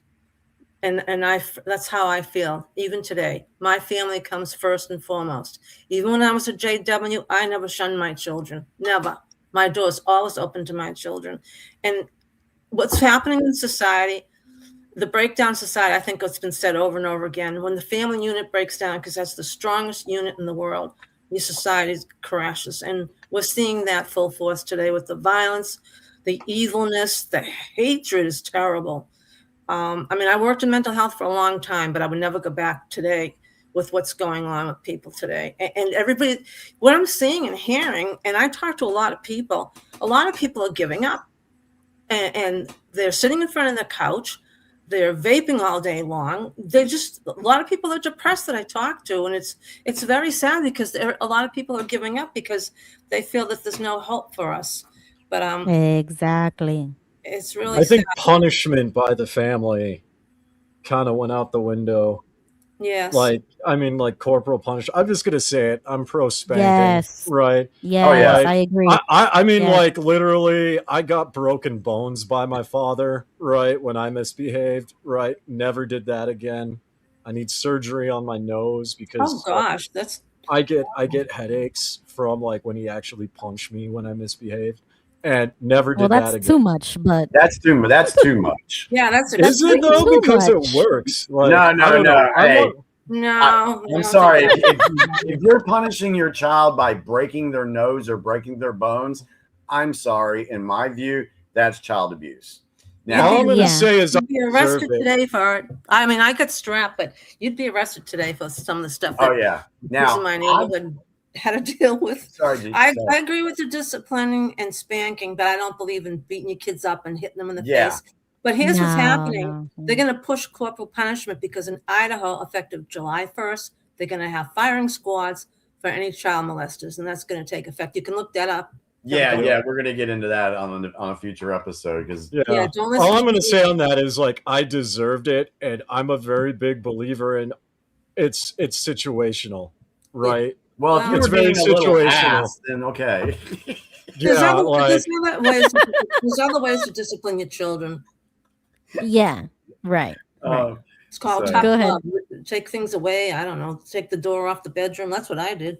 I got spanked a lot when I was a kid, and I got grounded. And the spankings, and I only remember one time my dad slapping me in the face because I said something was screwed up, and I got slapped for saying that. So that was the only thing I remember as far as getting slapped. But spankings, yes, I remember those very well. So, all I right. would like to say, in conclusion, that I would rather sometimes get spanked than get emotionally abused and put down all my life. Oh yeah, I would rather that myself too. My mother emotionally abused me, and I'd rather get smashed than the horrible things that were said to me growing up, because that stays with you for a long time. Yeah, I agree with that too, Gigi. All right, so let's go into this clip. Let me see, why is it not? Let me close it out real quick. Sorry, guys. Let me go back into it. Resume. Okay, here we Everything go. done political in rhetoric, moderation including that works. from the House Democrat Here we go. Minority Leader, Hakeem Jeffries, who would sure like the majority with these various gerrymanderings. We'll remember, as we covered yesterday, that Mr. Jeffries said last week that, quote, "We are in an era of maximum warfare everywhere, all of the time," end quote. He was responding to some reporters yesterday about that, who were pressing him on the fact that his rhetoric there is inciting violence, either intentionally or kind of with a wink, wink, nudge, nudge, all because of, naturally, his fellow Democrats who just tried to assassinate Trump on Saturday. But he's claiming this morning that his words last week were about warfare that were taken out of context, and that he was saying that the redistricting and taking these various House seats, like in Virginia, have got to be done with maximum warfare everywhere and all the time, peacefully, of course, but kind of warfare-ish. When he was asked, though, if he now views that language as being inappropriate, given the assassination attempt, and the similar rhetoric, by the way, of his fellow Democrats of calling Trump a Nazi, Hitler, fascist, and so forth, Mr. Jeffries said yesterday, no, he regrets nothing, and neither does his party. As he said, quote, "I stand by my maximum warfare comment, and I don't give a damn about your criticism," end quote. Ooh, spicy. Pivoting now from those facts and data to some analysis and opinion, let's talk about what this all means. And I really want us all to reflect this morning on my episode yesterday and think about how this redistricting fight fits into this idea and the rhetoric of America's political warfare. And I want to start with this. Do y'all remember the impeachment articles that were drafted against Trump years ago? You might remember that in those reasons to impeach the president, they listed the fact that Trump had said in a speech that, quote, "If you don't fight like hell, you're not going to have a country anymore," end quote. That reference was enough for Democrats and some Republicans to impeach and try to remove Trump from office. And yet, as I shared yesterday and again today with Mr. Jeffries, we have Democrats using similar, if not exact, sets of phrasing and words, or far worse. So let me add a few more examples today, including Democrats saying that, quote, "There needs to be unrest in the streets," and that, quote, "I don't know why there aren't more uprisings all over the country, and maybe there will be," and that, quote, "We are in a war right now to save this country, and so you have to be willing to do whatever is necessary in order to save the country," end quote. All of those comments came from Democrats, namely Representatives Ayanna Pressley, Nancy Pelosi, and of course, Senator Chris Murphy. My point here is that this rhetoric is actually quite common, but the outrage is only when the other guys do it. Okay, so politicians are hypocrites. Not exactly a shocker. But that is not where this conversation or this debate should end. We should expand on this today, and we shall, and ask this: whose rhetoric is actually leading to a base of voters that in turn are engaging in or believing in or justifying violence? In other words, if we were to try to assign blame here for actual death, injuries, and damages after violent rhetoric, whose side is causing the most bad stuff to occur? Well, let's dig into that. Yesterday, you might remember that I shared polling from Rutgers University that over half of Democrats believe that it is fully or partially justifiable to kill Donald Trump. So that kind of seems relevant here as we're weighing who is worse. But there's more. We also have survey data by Marquette University that about 15% or so of Democrats say that political violence can be justified in largely any scenario, while just 6% of Republicans say the same. But digging into that issue and these numbers, we've got a separate poll from YouGov that shows that younger Democrats, like the most recent Trump would-be assassin, are vastly more likely to embrace and justify political violence than Republicans. But wait, there's still more. We'll recall that we've got data from the Center for Strategic and International Studies showing that left-wing violence in America is now more prominent today than right-wing violence, and that Democrat embrace of death and destruction, that is growing, not shrinking, certainly more so than Republicans or conservatives.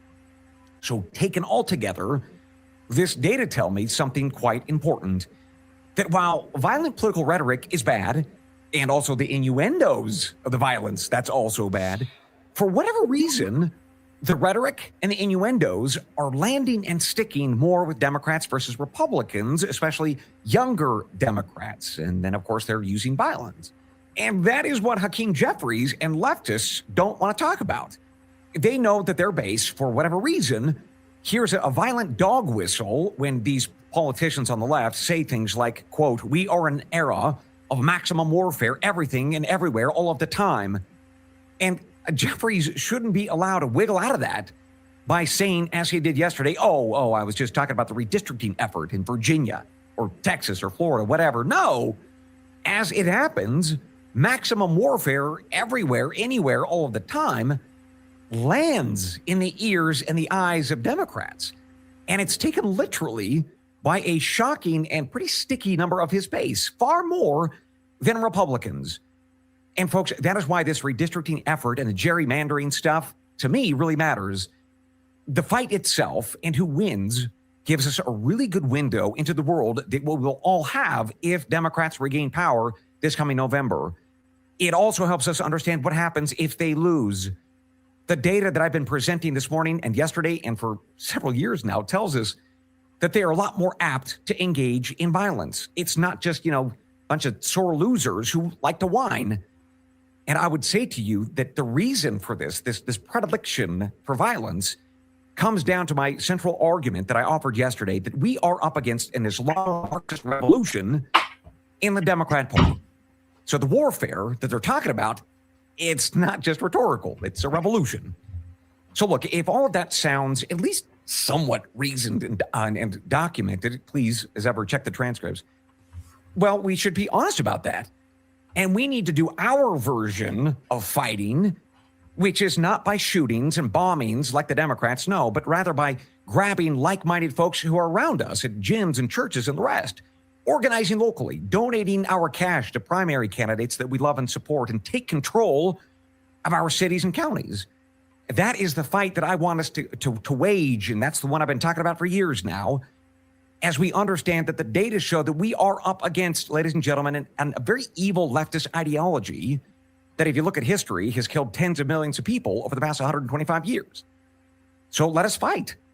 And let us fight that fight with new friends and organization and money and at the ballot box. And yes, let me be very clear, let us also be prepared to defend ourselves physically if Democrats come knocking, as they are, for death and destruction. Because that's what rational people would do, certainly given what we know. Now, look, on one final personal note,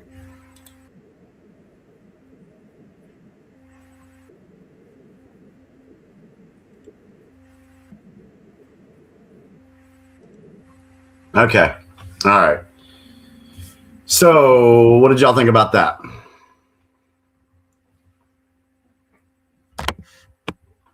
Unmute. You're unmuted. Ruby, what did you think about that? I didn't even know Jeffries said something like that. Yeah, he just said it like a couple days ago. Okay. Yeah, I didn't even know he said something like that. But So the biggest takeaway from there is what we've already talked about this evening about how they're trying to normalize this rhetoric and inspire people to go and do their bidding. That's basically right. That's what I was gonna say, because this is what they want. They want this military, whatever he said, like their presence or whatever. But no, I disagree 1,000%. And this is why that I have said many times that, things are going to get worse. There are going to be riots in the street, whether it be the summer or whether it be around the midterms. I'm thinking it may be around the midterms, and then we're going to see this. But then there's some other stuff that's supposed to happen when that takes place as well. But what he said makes a lot of sense, because they've basically been grooming people to accept this ideology and make it okay when it's not. No, they're psychopaths. Like I said before, they are psychopaths that want to see this 1984 type stuff where there's like military on the ground and a police state. I mean, we kind of already are in something like that, but they want those optics. What the deep state what they wanted, they want complete control. They want that military presence in all the streets. That's what they want. Dave, in Mongolia, do they have troops in the streets? I don't know. That's why I'm asking. I know in China they do. They don't have it there. Okay. No, like you'll see like troops walking around just like you will in America, but the police don't carry weapons. Okay. All right. Do the people have weapons there? Some people have weapons. You can buy it. Although gun culture here is very, very different. Most people choose not to have guns, but I did look it up, and I even joked about this with my wife. I introduced her to the internet meme, the shower gun, right? Where it's like a picture of an American home, and it's got like a gun in the shower, and like, right? And I'm like, I looked up and I asked her, I'm like, I saw online that I could buy an AK-47 fully automatic. I just have to register it as like part of a collection, but I could buy all the ammo I want. I can buy fully automatic military grade weapons as long as I register it. I showed her the meme, and I'm just like, as a joke, I'm like, yeah, can I get one in the shower? And she just looks at me confused, and she's like, you can, I just don't know where you put it. She literally said that, and I'm like, I'm so glad I married you. Right? But yeah, here gun culture, it's like the nomads will have like rifles and things. Some have weapons. Here in UB, not so much. Violent crime is extremely low to begin with due to a very different culture. Right. Okay. All right. Well, appreciate you sharing that with us, because I always like to know about different areas and what it's like there. All right. So we have seen the rhetoric. We have heard the dog whistles. We know who has been promoting this. We understand why they're doing this. We know we have an idea on individuals that are funding all of this stuff too. And it's not just one person. I mean, it goes into many different, and SPLC is just one organization that they're using to fund this political rhetoric. Now, let's go into a little bit on the shooter. I'm going to play a clip on a guy talking about the shooter and some of the different things. We're going to talk about that now and see what people have to say about this. Yeah. All right. So before I'm sorry. Go ahead. Go ahead, Jimmy. So I was just going to say what was getting ready to come up. So we're going to talk about the shooter, his little background that we have, some of the information that's come out about that. We'll talk about the event. And then I want to play the final clip I have for the evening. I think it's the final clip. Yeah. From Susan Kokenda, who talks about the hidden hand behind the Trump assassination attempt. And then we'll get into that. Before we do that, the clip that I play about Susan Kokenda, I can't remember who said it last time I played her video. Said that she was AI. No, this woman she's real. She's been in the political sphere for over 50 some years. Very intelligent woman. So, she's 100% real. So anyway, what were you going to say, Ruby? Okay, so we gotta just address the comments really quickly. Okay. Oh boy, I think I know what you're going to address. I think I know what you're going to address. 2 comments Okay. specifically. Yeah, so Kimberly Moore is in the chat. And just really quickly, I'm going to put the link just in case if you want to join up, Kimberly, or if anybody else wants to join up, because she makes some comments about Christianity and then makes the claim that that's why she's happy her president is Christian or something to that effect. And I was like, who, Trump? And I don't think she was here a couple weeks ago when we kind of went over this about Trump. I will not say he is Christian. I do not consider him a Christian at all. I do not consider most Christians who claim to be Christian are Christian. So, this is why I don't like it when people say stuff like this. They just want to throw that title everywhere. People say, oh, yeah, I'm Christian, but then they're gay. Oh, yeah, I'm Christian, but then they go against biblical morals or values, right? So I got called a Christian on the podcast, surprisingly, just because I said, yeah, I mean, what Trump is doing makes sense, right? And it's good for America. Right. And immediately people are like, oh, cool. So I go to this church. What church do you go to? And like started asking me like, how I had faith in Christ. And I'm like, all I did was say that Trump is a good president. I don't know exactly. how. No. It's weird. No. That doesn't make you a Christian. I think unfortunately, too many people use that and they just and they use it for labeling. It's like me, my values fall in line with what Trump's doing and everything. There's people that go to church, my values fall in line with theirs. Does that mean I'm a Christian? No, I don't subscribe to any religion. And yes, Christianity is a religion. Me personally, I don't think you need religion to have a personal relationship with Jesus Christ.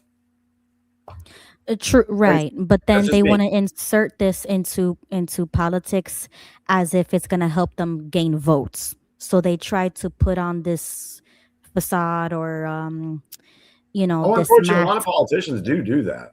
Exactly, which is why I don't consider any of them Christian. They're not Christian, even though they say that they are. And I'm very, weary when I hear that from a politician. Oh, I'm Christian. Well, then my follow-up question would be, well, what kind of a Christian are you? Because a lot of Christian denominations call themselves Christian and they're not, according to the Bible, right? Yeah, some Christians are only Christians on Sunday. Right, exactly. That's what I mean when I say that, right? So that's what I wanted to just quickly address to Kimberly, and with this comment as well about aligning with Israel.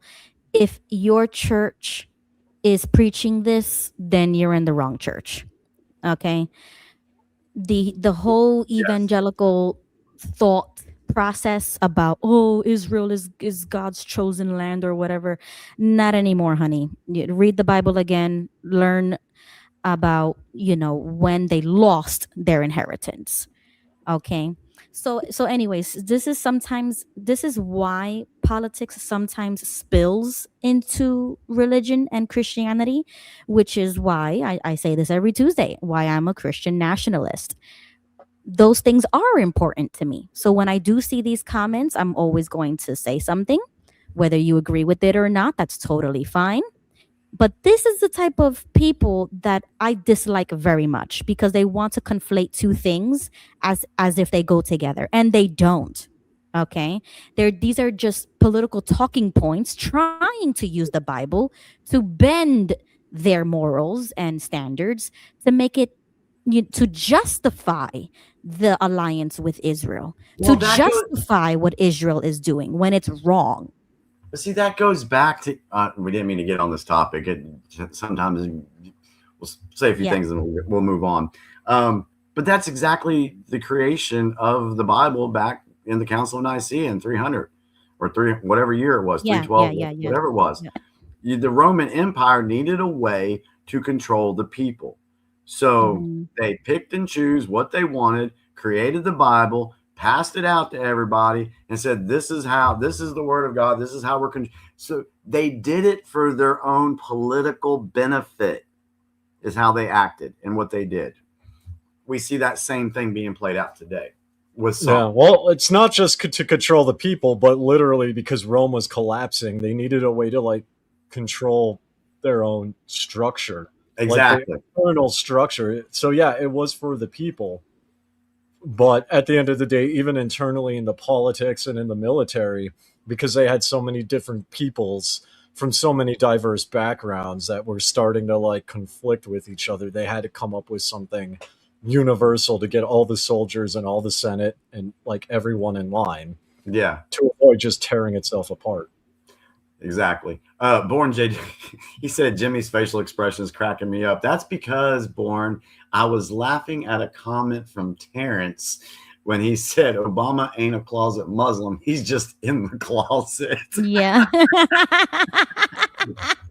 That's a whole nother conversation, everyone. Yeah, but you know, go ahead. Sorry. I got a feeling because I see a shift happening right now with some of the narratives and what's going on right now. I got a feeling we're going to end up doing several episodes about Obama here within the next 2 or 3 months, because I see some stuff playing out that people need to know about. So that's for the future. Dallas. Yeah, Dallas just joined us, and then I have this 1 minute clip that I just want to share really quickly about to Kim in the chat. That this is my type of Christianity. My Christianity is not the cowardly wimpy Christianity that you want to make it. My Christianity is the Christianity that defeated Islamic Jihad 3 times. My Christianity is the Christianity that conquered the Roman Empire. My Christianity is the kind of Christianity that defeated the pagan Vikings and the northern pagan tribes. My Christianity is the kind of Christianity that defeated the Ottoman Empire, that defeated the Arab invasion of the 7th century, that defeated the Arab invasion in Andalusia, in Spain. Do you see? He sees it. Oh no, this is where you're wrong, because the Ethiopian Christians who follow my kind of Christianity defeated the Muslim invasion from Somalia and Egypt. My Christianity is the one followed by the Armenians and the Georgians who defeated the Persians, Zoroastrians, and the Muslims. My Christianity is not for wimps. You're complaining about it because you are. My Christianity.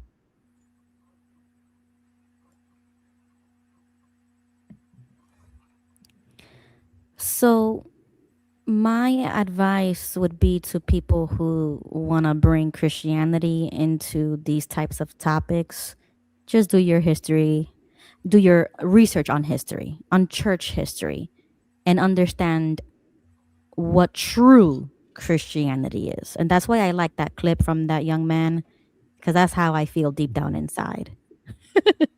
Okay, Dallas, you can unmute if you want. If you have something to share, go right ahead. Well, that's a nice point. This obsession with Israel, it get out of control right there. It does. It getting out of control, and it ain't even biblical. All it is loyalty to the party. That's it. Exactly. So yeah, that's why I feel like they just want to use Christianity as a crutch to justify their alliance with Israel, despite everything that Israel has been doing. We've seen it with our own 2 eyes. It's been happening ever since the inception of the state of Israel, and that's why I'm anti-Israel. I am too, and it's nothing but a voting bloc, and Israel was the worst country to ever be created, and we'd be better off without it. All right, Jimmy, you can share whatever you wanted to share. Yeah, let's get kind of went on a tangent there a little bit, but that's what happens when this show takes place. We never know where we're going to go. Yeah, it's live. We are live. Yeah, So, So, all right. So let's go back to the topic that we were discussing, the political violence and everything. What we wanted to do now was go into a guy talking about the shooter. We can have everybody's comments on what they think about that. And then we're going to go into the historical reference of it. So let me go here. Let me share screen. And where was that one at? That one was on TikTok. Share. All right, where's he at? Okay, it's this dude right here. Okay. Interesting. When they released the video last night of the shooting, the first thing I said to my wife was he ran through there like my nephew does when he plays Call of Duty. Interesting enough, yeah, that's what this guy did. He played video games. He actually developed his own video game based on the same types of scenarios. This guy was highly educated. He had an engineering degree from a prestigious university, a master's degree. He had a fellowship that he received from NASA for their propulsion systems.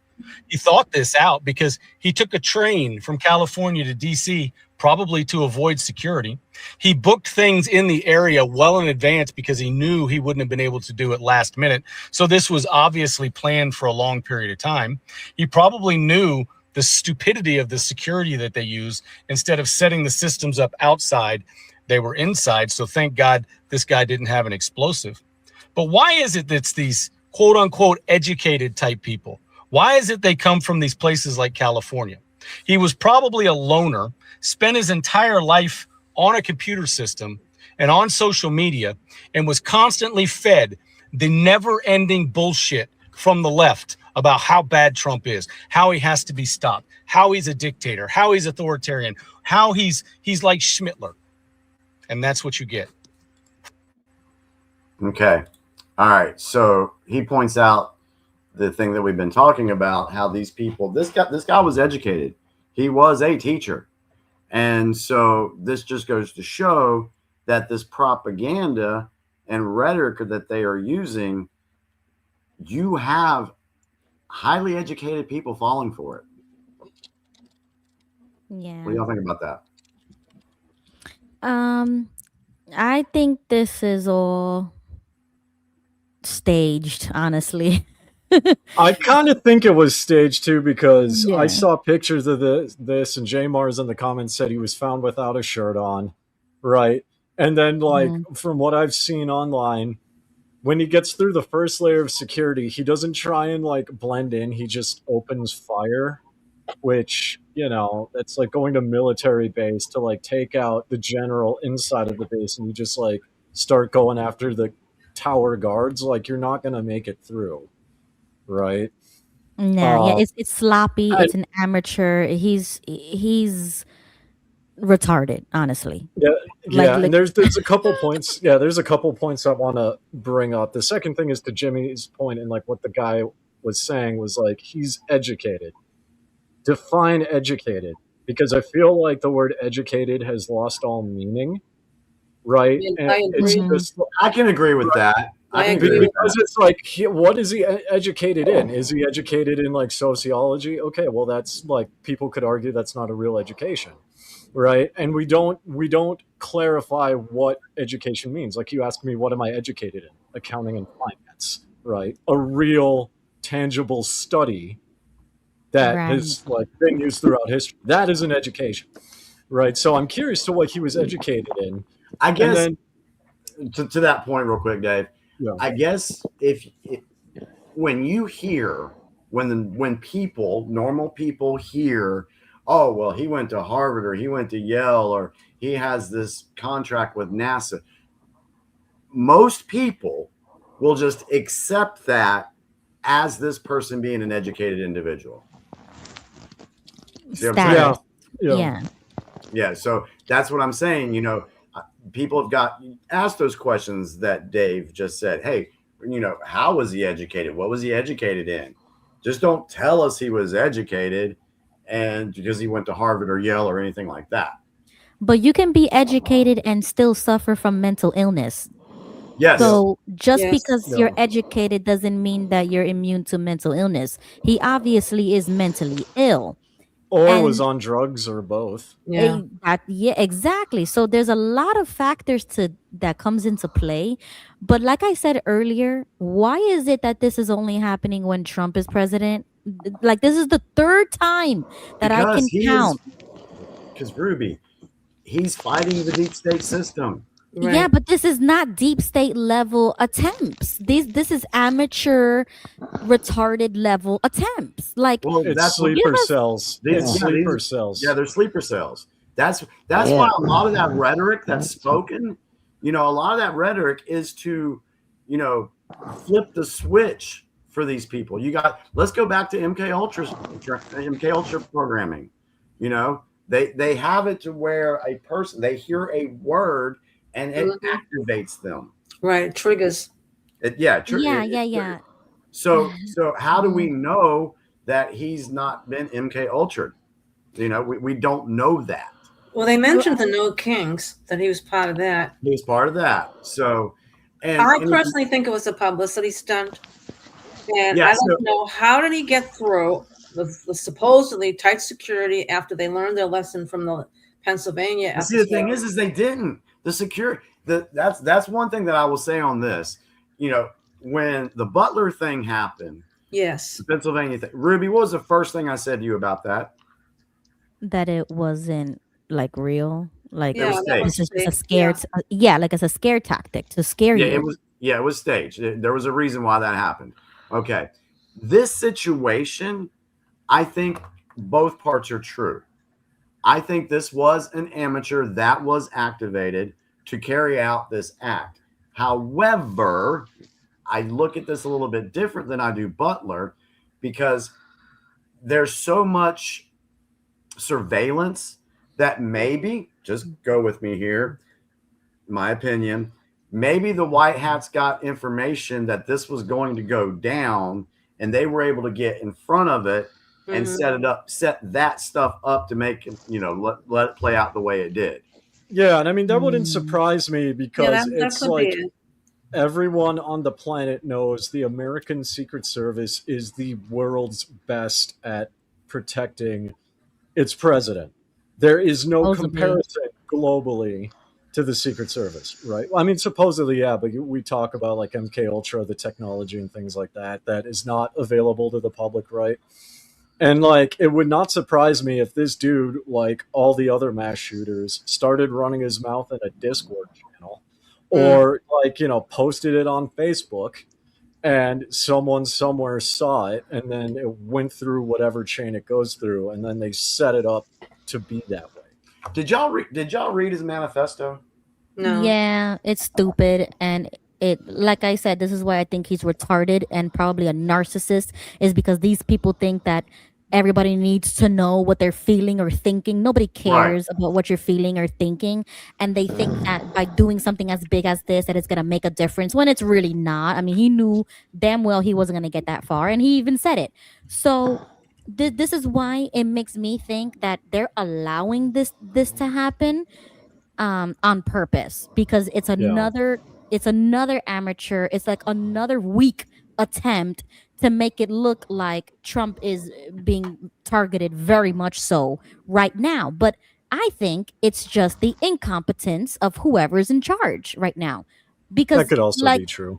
I mean, because if, like what you said, Dave, if the Secret Service is so good, then why does this keep happening? So no, I don't believe that they're as good as they say that they are, or they are purposefully giving Trump the worst team ever to handle. I think you're right on that one, because on purpose. Who knows whose side these guys are on?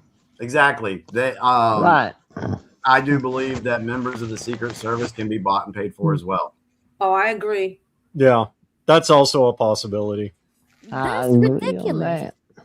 It is ridiculous, because who can be trusted if it's not the White House chef or the Secret Service, people who are supposed to be feeding and protecting our president? If we can't trust them, then what are we doing here? Like See, it makes me feel like I'm blackpilled. there were two different things that I saw that made me start to question. I was like, okay, all right, did they know about this threat beforehand? Of And was course. everything set up to play out the way it did? And then Trump would be safe because they already neutralized the threat in the beginning, but let's just let this play out. There's two things that gave me reason to believe that. First reason was when Carolyn Levitt was giving an interview before the event. She said, "Oh, this is going to be a great speech tonight. The president, this is going to be a classic Donald J. Trump speech. He's going to be funny. There's going to be some shots fired." Yeah, she actually said that. I Yeah. mean, come on. Wow. Yeah. Come on. This is fake as hell. So that right there, I was like, oh, see, because to me, I'm always listening for comms. I'm always listening for something. Okay, what are they going to say? Let me hear what they're saying here. So when she said that, that's what caused me to do that. Actually, there were three different things. That was number one.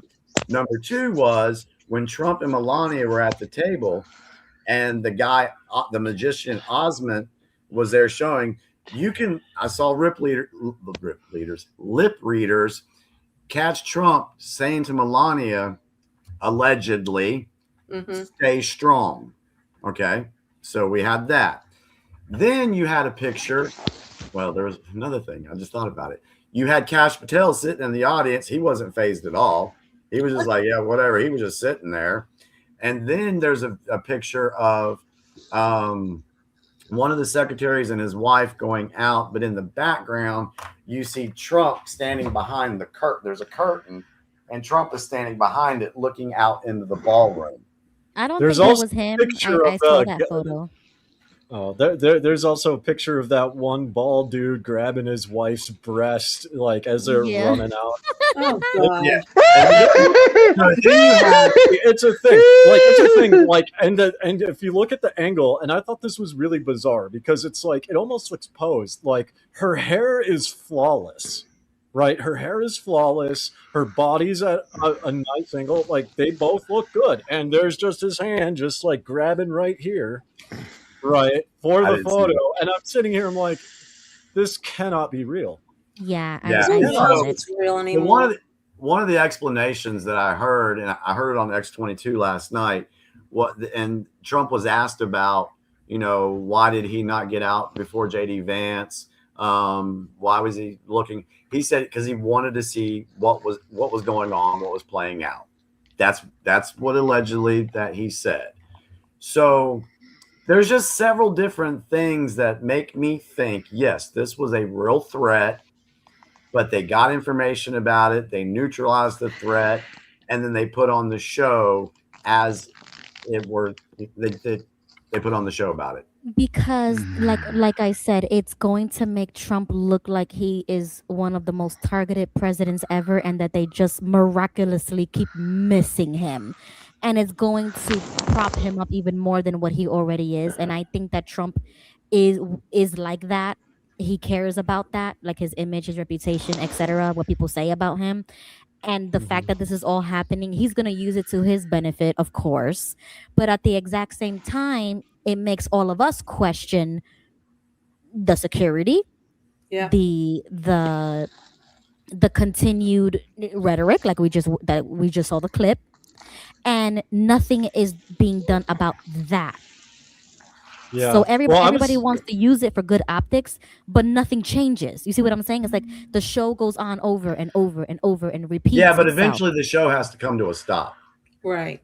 Well, that's what I'm waiting for, because how many more times are we going to have a on-screen, cameras rolling, another active shooter or assassination attempt, and just act as if this is just another day at the office? Like, no, this is not normal. Yeah, that was even like, so one of the things that got like raised my eyebrows with the first attempt, right, is the photo of him doing that after he had been like shot in the leg. Right, it's like, hold on a second. Second of all, and this was interesting, so I saw stuff online about the ballistics of the bullet and where it hit. Yeah. Like it grazed the side of his ear and his ear, and I'm like, wait a minute, cartilage doesn't regrow. Right. Because your ear is cartilage, and I'm going to be honest. I have a basic understanding of firearms. I like to go to the range sometimes. I have never heard of a person who has been shot in that part of their head, like even a graze, by a hunting rifle, whose ear magically was untouched. No, his ear was definitely touched, but they just fixed it with surgery, plastic surgery, most likely. Is that a thing? Okay. I'm sure I'm they're open gonna to take that. some skin from somewhere else and then fix his ear with it. Sure, but I mean, like you can't get the same structure, is what I'm saying. Because you could put skin over it, but there's still like I there's think still you'll be surprised what these plastic surgeons can Oh, do. they could maybe, yeah. I mean, Yeah. I'm completely open to being wrong here. All I'm saying is cartilage does not regrow, right? No, I So agree. that's I know. why I'm like, I don't know. No, I just think it's the storyline. You see, Trump lives for things like this. So that's what I'm trying to get at. And they're gonna use it for their storyline. But then average, normal looking people are gonna be like, well, why does this keep happening to Trump? And then they're gonna start That's the using question it. people should be asking. Why? And that's why we've Yes, done. but it's like he's doing it on purpose so that people can start thinking because they can't think for themselves. So it's Exactly. like they have to create this narrative so that you finally start saying, "Oh my gosh, why does this keep happening? This is not normal." You know Because what, this hasn't Ruby? happened before. You know what, Ruby? What you just said falls in line with one of the most famous Q posts, which is sometimes you can't tell the people, you have to show them. Show that right, yeah. And don't forget, Trump likes to be adored too. So, he got everybody was praising him and poor Trump, and this poor guy went through this and that. Now, here's the thing that's going to happen, everybody. We've got the 250th year anniversary for America. And Trump has this huge 3-day celebration. And my concern is you got a lot of lone wolves in this country. What a perfect opportunity to commit mass murder with crowds. I was thinking of going to Washington, D.C. because my birthday's July 4th. But then I said, well, I don't know if I really want to go there. I'm going to stay in Massachusetts because we've got some of the best fireworks with the Boston Pops. But that's my concern all over the country is the celebration. We've got the Summer Olympics. We've got that's all kinds of events happening on the 250th year. And I'm sure you're going to have some deranged people that have come out protesting, going to ruin it for families, out to have a good time and celebrate. So I'm just concerned about the 4th of July. And we all should be vigilant on this because like I've said, I'm telling y'all right now, there is going to be some event that pops off. It's going to be major. And it's going to cause riots. I'm telling you right now, this is going to happen. It's already happening. What you talking about? It's going to go to another level, Ruby. I agree with you. What higher level can we get to?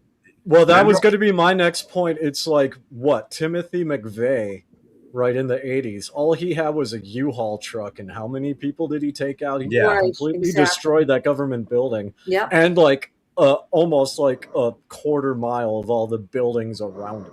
Yeah. And I'm sure they're all planning right now for the 4th of July. And I'm telling you right now, I'm not going to be shocked if something were to happen to 47. I'm not going to be shocked. I've already told you guys that I think that might be a scenario that plays out.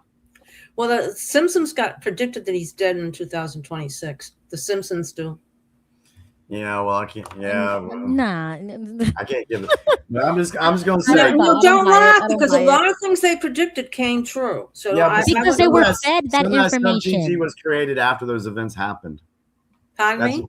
Some of the things with the Simpsons things, those things were created after the event happened, and a lot of it was way before it ever happened. Well, and some of those clips never made it to the air. Well, I got to see a whole bunch of stuff. Well, I saw 3. I'm just saying some of them. Trump. With, but hold on. Shows like that have been fed these events, and then it happened in real life because it was planned. Exactly. To happen. Yeah, I'm sure they were all planned. That's why I don't buy that. And I don't think Trump, and I don't even think anything really bad is going to happen to Trump, because if we're following the line of thinking with Jimmy's narrative, they know what's coming before it comes, and they're just letting this play out so that it looks to the people to wake up. So he's safe. He's fine. Trump has health problems. He looks terrible. He looks swollen. His I don't know if it was several months ago, he had swollen hands and ankles. He doesn't look good to me. He really doesn't. Yeah, he's just old. Health That's the problems. last interview I saw when he did the other night on 60 Minutes. I thought he looked great on that. He's old and washed up, but I he will looks say good this. job. I will say this. I have been telling folks about a scare event. Now, I don't know what the scare event's actually going to be. Could it be something happening to Trump? That's a possibility. I don't know what, but there's going to be something big that pops off. I'm telling you. There's nothing scarier than 9/11, and it already happened. So if anything, if anything tops 9/11, then I'll be on board with you, and then I will be the first one to say that it was most likely our so-called allies. Okay, so I wouldn't fall for that psyop. All right. Okay, so let's go into the next clip. It's 11:23, so give us a chance to watch this one, and then maybe we can finish up by 12 after we comment on this.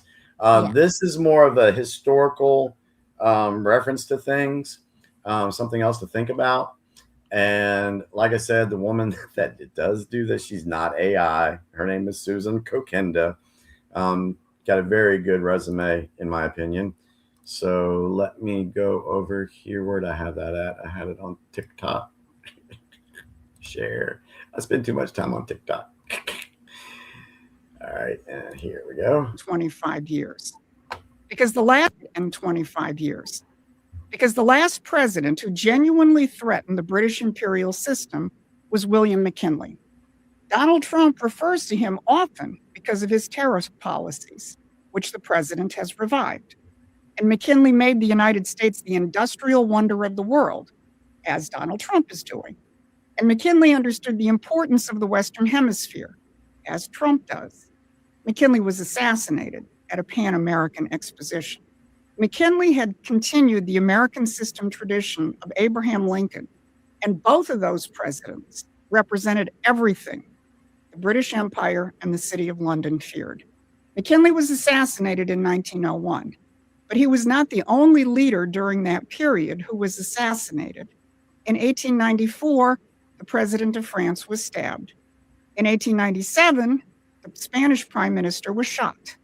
In 1898, the Empress of Austria was stabbed. 1900, the King of Italy shot. And then in 1901, McKinley shot. They were all killed by anarchists. Now, Great Britain was notorious for safe housing anarchist movements and the assassins they spawned. Which Promethean Actions ebook, it's the British who murder our president's documents.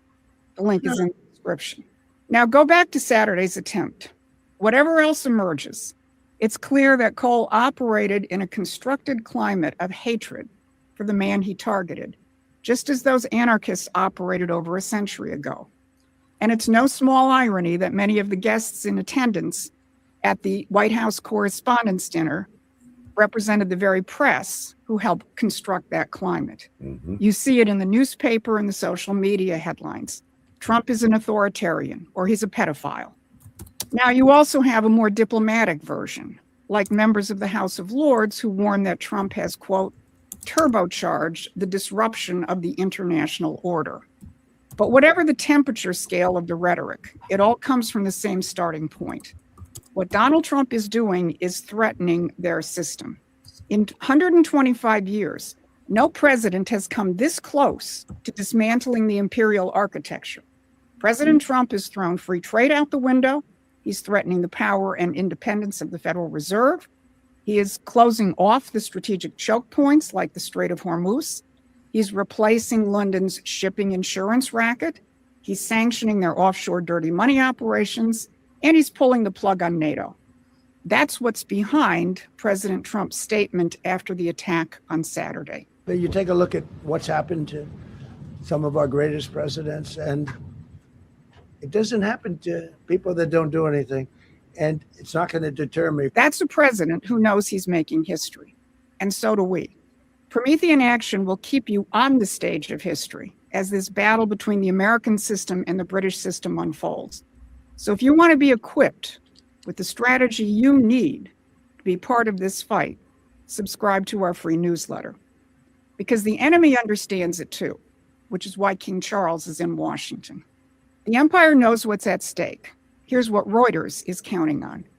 King Charles on U.S. mission to bolster UK's special relationship with royalist Trump.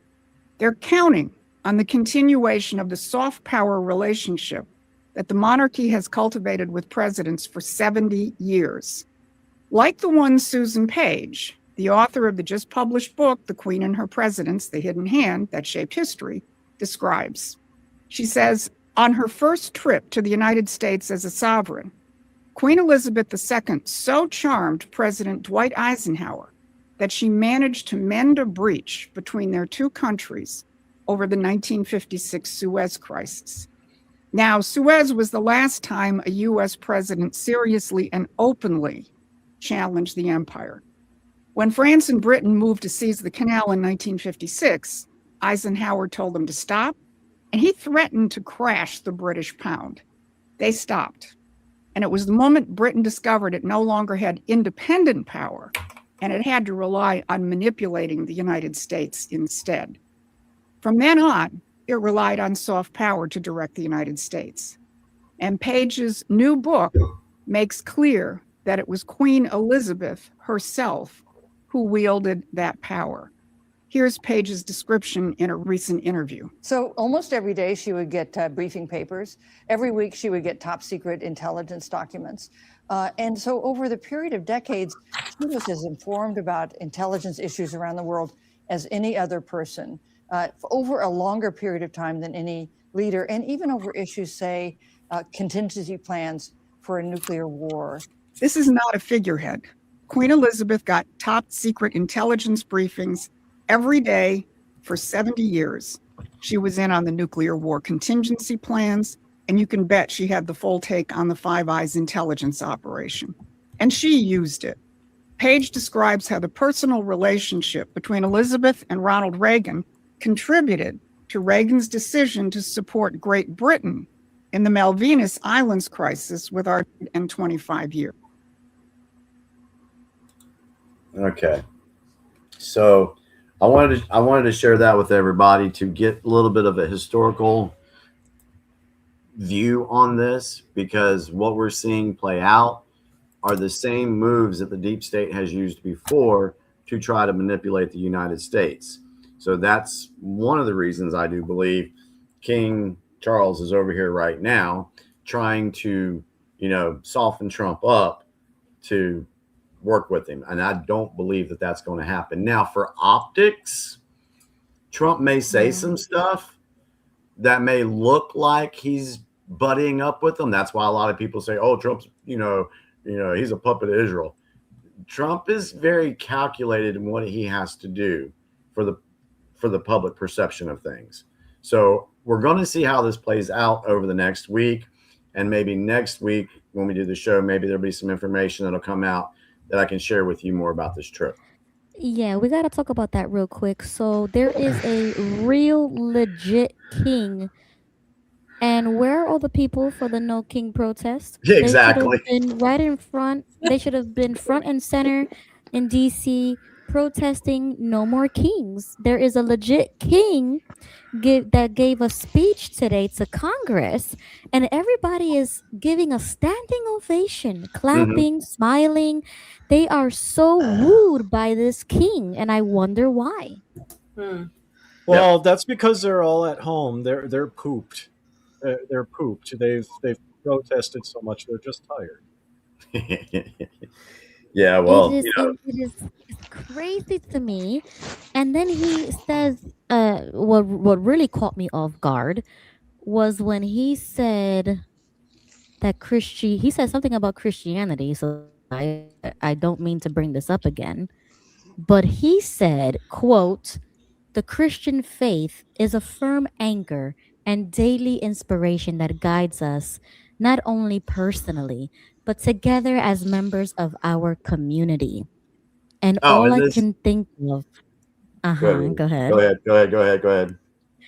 Well, all I can think of was I wish he would go home and say that to his own people because they're being overrun by Islam and Yeah, exactly. other religions. So why isn't he saying that to his own people?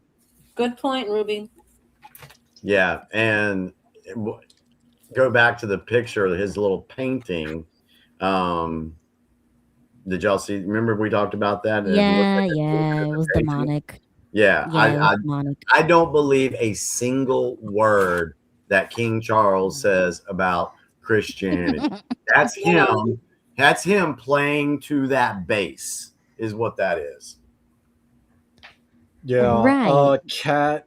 No, I don't believe Mhm. Charles is a Muslim. He's more Masonic than anything, arguably like Luciferian. Yeah. But I yes. don't. I Behind yeah. I closed don't doors. see him being. Well, I mean, yeah, but I mean, like, I don't I even don't think he's being human. a- I don't see him. I don't see him being a Muslim. I don't even think he's human. No, but they're very sympathetic to these religions that are completely incompatible with their own culture, which doesn't make any damn sense. But then he comes all the way to the United States and he says something like that. It makes me disgusted of the hypocrisy that they have over there because he should be telling that to his own people. You know, Charles, King Charles is so part of this globalist order. He's high up there on most the list. definitely. Most He's definitely. high up there on that list. Absolutely. He represents a deep state through and through, and I asked what the British royal family, the monarchy, represents. Oh God, those people, freaking evil. And Absolutely. they're evil, and they might even be reptilian. I mean, I believe it. I believe it. If it Did y'all came get out, I that? would believe it. Yep, I believe it. I would believe it. Have you talked about Melania? What's going on with her and the all those AI pictures of her pole dancing with Epstein? Have you? God, no. I don't even pay those half attention. No. All right, just wondering. Especially, well, she just came out and lambasted Jimmy Kimmel. I did see that. Yeah, and Melania is 10 times better than that and above that. We don't talk about Melania in those terms. We talk about the good things that Melania is doing, like the children that she was helping with the foster system. I know, but did you bring up what's going on to her? I know all that. I'm just asking about the stuff that's she's being attacked. Oh yeah. Well, again, anybody in a position that is disrupting, exposing, destroying the deep state globalist international order, like they want to say, they will be attacked. Even to your regular everyday American who comes out here on the internet and speaks truth, we get attacked. Maybe not to the level that Trump and Melania get attacked, but everybody that does it gets attacked. Why? Who is fighting so hard to shut all of us up? And then you have people out there that unfortunately have been brainwashed and programmed to believe the ideologies that we pointed out earlier in the show tonight, not understanding they are supporting their own detriment, and they don't even realize. And another thing, it's another way to get at Trump by slandering his wife. I'm sure. You know, Oh yeah, of course. That's It's just to distract them. It's just a distraction. About my distraction. wife, I'm going to go off on them. Right. I mean, yeah, I want to watch Melania's movie too, JG. He says that he tried watching it and he could only take 10 minutes of it. Why? If you care to elaborate, why? Because I want to know. You see, Melania brings an old class that we haven't seen in such a long time, and I really truly wish that she was truly American, because that's what I want. I want that 1960s Jackie class back. And Melania is the only one who brought that back. You know what I'm saying? And I wish I could have that America. Have yes, y'all, I want that. Have y'all heard the conspiracies and rabbit holes about Melania? Some That of she's a them. reptilian. No, I haven't heard. I haven't heard that. No, not that one. I've actually seen that floating around. Really? Okay, I haven't seen that yet. Okay. So which one are you referring to, Jimmy? All right. So one that I'm referring to is that she's actually, well, allegedly, we're speculating, folks. Yes, This yes, conspiracy time. I got to put that out there for everybody. That she's actually a descendant of the Romanov dynasty, and that she's the heir apparent queen of Russia. Oh no, I have not heard that. I never heard that either. No, So- send it to me on X if you find it or something. Yeah, I I'll find something on that. And so I've heard that. Okay, so that's one. And the other one that I kind of have a hard time with, and I like I said, I have to keep an open mind on everything. But Go some ahead. of these things I'm like, okay. Some say it's actually Lady Di. Diana? Hell What? no. Some say it's Diana playing. Hell Some say no. it's Diana playing No. Melania. She doesn't even I fit. don't know. I doesn't can't even subscribe fit to her that shape. one. Do She what? doesn't even fit her statuesque shape that she has, Melania. The bone structure is completely wrong. Right, her voice. Her face. Yeah, her Yeah, voice. but you can have a mask. You can wear a mask. It'll Yeah, hide all yeah, that. like the movie Substance. Have you guys seen it? Because it's No. like somebody Mm-mm. reclones themselves with And an you got injection. voice modulators that can change voices and anything. So Yeah, that's a stretch. I'm just saying that's out there. I don't ascribe to that one as much There's as I all would kinds to of stuff Roman. out there. I thought we weren't talking about Melania, Jimmy. But we're not saying the bad stuff. that I the know. Yeah, Roman- yeah, not the just- bad stuff. I'm just we don't. teasing you. I'm just teasing you. But I could get down with the Romanoff thing. I can believe that. Yeah, I need to read That that. sounds likable. Yeah. Yeah, no, Well, I she's believe I'd have- Diana. I'd- She's very smart. Yeah, I mean, I'd have to do a deep dive on it because although Ukraine was a part of Russia, I do know that, like here in Mongolia, like there are like distinct groups within a country, Uh-huh. right? So just because she may have come from a noble family in Ukraine, that doesn't mean that it would be all of Russia, because you have to go into like the history of like Right. like pre-Karl Marx. You have to like dive into like the Cossack era, right, with Yeah. the czars, and then you have to analyze like the bloodlines of the czars. And to the best of my limited knowledge, very few came from the part that we call Ukraine today. Very, very few. yeah, but remember Jimmy when that student created a family line, bloodline chart and connected that all of the presidents were related in some type of way except for Trump?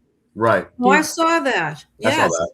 So Yes. that right makes me kind of believe more so that they are complete outsiders, like with everything in every category you can think of, that it's Ruby, completely out of the field. Yeah. Ruby, I had the same questions you did back in March of 2020. Yeah. My biggest thing was I didn't know, because I wasn't paying attention to politics until then, March of 2020. And the biggest thing that woke me up or got me to start researching was the same thought you had this evening, where you've never seen this type of hatred and vitriol to a president before. It didn't happen with Obama. You never saw it. No. So I go back a couple more decades and 2 more decades than you. And I never saw it. So I was asked the question, why are they attacking Trump so hard? Why is these impeachments? Why is it always hate Trump, get Trump? Why is that the case? That's what woke me up, because I had to go find out why. Why are they doing this? Mm-hmm. And then once you go down that rabbit hole and you start learning all this stuff that we've talked about tonight and before, it actually makes sense of why this stuff is happening. Mm-hmm. Ruby, can you bring that up next week about how they're all related? Do you have access to that? Oh yeah, I could look it up. Yeah, that was really interesting. I'd love to see that again. That was very fascinating. Yeah, yeah. So that kind of makes me trust a little bit more with Trump, that he's just playing everybody until the end game. but I'm just kind of getting sick and tired with all of these amateur attempts. Like to me, it feels like more of a distraction because we know better than that when it comes to security and like all that kind of stuff. Mhm. I've watched way too many movies, you know, that makes me feel like this is just stupid at this point. But to other people, they still take it seriously. Like, okay, Jimmy, so at least this time around, I didn't freak out like I did with the Butler, Pennsylvania stuff. Yeah. You see what I'm saying? Yeah. Like this time, I was just like, this guy really ruined their dinner. They didn't eat no food. Like that's what I was thinking. Like how inconsiderate. Because now they can't eat dinner. Everything has to be rescheduled or whatever, and everybody has to go home after getting ready for hours. You know what I'm saying? Like it really ruined their night, and that's what I was upset about.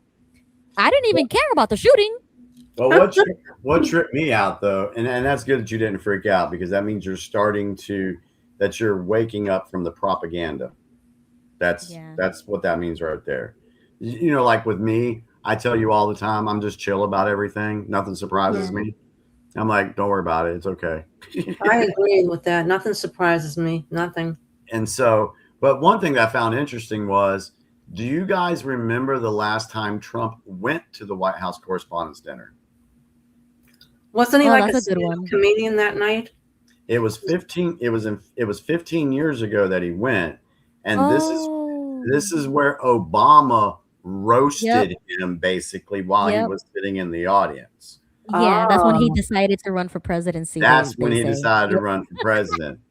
And you got to remember that the majority of the folks in that room, I would say 85-90% of the attendance were anti-Trump, because it's the White House course, it's the media. Right. Right. So he was literally in the line, because that was the first one he's ever went to since 15 years ago. Well, didn't he just do one where he was roasting everybody? What dinner? That's the Alfred dinner or whatever. Oh, okay. He was Yeah. This is a separate event. And this event, this White House Correspondents' Dinner, this was the same event where Ronald Reagan was actually shot at.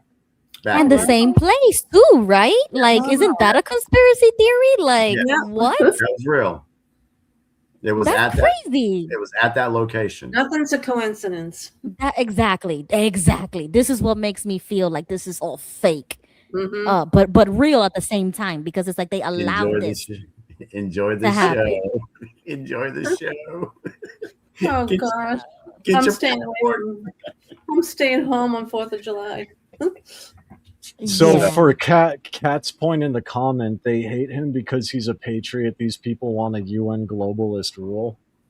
I think that's partially true, but that's a good point. I agree with that. I would say it's because I would agree with the first point, because he's a patriot and he wants to build America up when those, forces want to bring America down. As for a UN globalist rule, that technically already exists and could still exist without America, right? If America went full isolationist, nothing would change outside of the Western. I'd have to disagree with you on that, Dave. And the only reason I would say that is because the majority of the funding to NATO and the UN comes from the United States. Now, it would look different, but the overall structure, it would still be globalist. It would still be digital ID. There would still be the infrastructure. There would still be Agenda 2030. There would still be these things. There would still be the World Economic Forum. The only difference is it would look different, but it would still be there. It would be worse. If you take America out of the picture and you take the funding out, other countries have voluntarily jumped on board. So nothing would change. Yeah, but it would be worse because there's still dictatorships in certain countries and communism and socialism. So it would be 10 times worse if we didn't have our boot on their neck. Well, to be fair, I mean, America hasn't really done much about China, India, or anything else. Not publicly. Well, not even privately. Like, there's like, I'm trying to think of how to word this, but I mean, like, when it comes to like internal policies, like those would still be there. Like if America, like, I mean, look at how America is like involved in the world now. Here we have there's a lot of things brewing behind the scenes that it's gonna pop off any minute now. Yeah, but what I'm saying is, like, if America, like, with America in the picture, there's like communism and things like that, digital ID and stuff. If America wasn't in the picture, we would still have that, and we would still be going in that direction regardless. Yeah, I believe that, which is why I think that America should be doing more to reverse that in the world. That's what we should be doing. I think that what's going to happen is eventually, the United States is going to pull out of NATO. NATO is going to fall. We're not going to have the UN, and each country can get their nationality back, or national identity back. That's where I think we're going. Now it's not going to happen within a year or two, but Yeah. but I think that's How does that? I have a question, and this is going to be a religious question, because I'm kind of looking at this both from like living where I do, but I'm also looking at this from the biblical lens of the one world government, right? So I guess the question is, how does that connect? Like, if the UN collapses and the globalist agenda collapses without America, like, wouldn't that make the prophecy of a one world government be wrong? In my opinion on this, I believe that they've been using that prophecy as their playbook, and that's what they wanted to do. Right, to justify what they're doing so that they can advance these prophecies to be fulfilled, but it's not going to work that way. God don't work on your timetable. God works on his own timetable. So by saying, "Oh, this is what Revelation says. There's going to be a one world," they're actually telling you what their plan was. You go in and disrupt that plan, then what is that? Think about that. Okay, that all plays out. Yeah. How are these people that believe every word that the Bible says, how much cognitive dissonance is that going to create in these folks if the situation didn't happen? They're going to fall out of faith. They're going to become atheists. They're going to think that God doesn't exist, but that's all false in itself. And I would say that would that's be the devil. interesting. Well, okay, so here we go with this, because this all ties in with the whole Israel narrative as well, because Israel is trying to build the third temple, whatever they're trying to do, and that goes against the Bible. Jesus is the third temple. He already rose. He is risen. There is no third temple to be built. All that is fake. Then all of these other prophecies, they're just using that to justify their they're trying to grip power. Yeah, that's all it is. If they did not have the Bible to justify it, then they would use something else. They would use anything else to grab power. But they're just using the Bible at this moment, or the Old Testament with the Jews in that situation. And that's all that is. In reality, God is going to work in his own way, regardless of what's going on here on earth, regardless of what these people are trying to say. Okay. And that's my opinion. Yeah. No, and that's fine. I mean, like I said, I'm not an expert on the Bible, so I was just kind of curious how those two connect. I'm not either. None of us are truly. Well, you know more than me. I could tell you that right now. So that's why I'm throwing it out there. I don't know, man. I think it might be so ironic if you know more than me. That'll be crazy, because I still consider myself a baby. Like, I'm still drinking milk. Okay. I'm still learning about all of this myself, but it's because of, I guess, just like the way I think. Like I said before, I did not get indoctrinated with the propaganda in school. I don't believe half of the things I see on TV. You know what I'm saying? Like, I'm just different. So when I read the Bible, when I look at my worldview and the news and stuff like that, I could see through all the BS. Like, I could see through all the lies and how they try to use the Bible. And it's very effective for certain types of Christians because they believe it. And I'm like, what the heck? Are you serious right now? But once you wake up to that, then you kind of wake up to the Bible as well. And it will either destroy your faith or it will strengthen your faith. And so for me, fortunately, it has strengthened my faith. I believe more in my faith because of what I see in the world. But for other people, they're just so black-pilled that they just they say, oh, there is no God because he allows evil or war. You know what I'm saying? Like you could go either way. You know what I'm saying? For So sure. it really depends on how you perceive the world. For sure. And like I get that, like, because I'm actually in like other like actual Christian podcasts like the Proverbs Guys Ministries, and like there's a lot of discussion about like prophecies and like deep dives and stuff, which I find fascinating because that's just, I'm a nerd. I like these things, right? And so I fully agree that the United Nations, like Jimmy's saying, that may not be the one world government, you know, but at the same time, assuming the Bible is correct, and there will be a one world government, if NATO falls and the UN falls, what replaces that would, in theory, make that true? You see what I'm saying? Yeah, I see what you're saying. Yeah, what would replace? Because Yeah, it's nothing from, because like I could tell you right now, if like the UN fell, right? Let's say it falls right now. I could tell you right now, everyone here in Asia is just going to make another one, and we're going to do the same thing. Exactly. Yeah. Right. So so I find it, you know, it may not be the UN, but the structure is still going to be the same. And that's my point. It may look different, but the overall, it's literally going to be like it's going to be Russia, right? When the Soviet Union fell, all the same people were in power, right? I mean, all the same people were in power, or if they died off, their children, you know, took their, they did a new national anthem, they slapped a new flag on it, and then it's still the same thing. And that's what I think, that if, speaking of Proverbs Guys Ministries, Amicus, what's up? He's on that channel too. Oh yes, I just brought his comment up. Welcome What's to the up? Yep. UPC. So yeah, we're talking about like biblical prophecy and whether the United Nations is or is not the one world government. But yeah, there's nothing stopping countries from joining the UN, because like Mongolia and some other smaller Asian countries, we didn't have like a bunch of white Westerners come in and like threaten people with like the world is going to end. Right. Native peoples, like, we believe in climate change and we want to do something about this, and so they teamed up and formed their own coalition. I think that would still happen, it just wouldn't be the UN. Gotcha. All right, guys, I got one more clip I want to play to kind of wrap up the theme for this evening, to kind of go along with everything we said about, you know, why is Trump getting attacked and all this.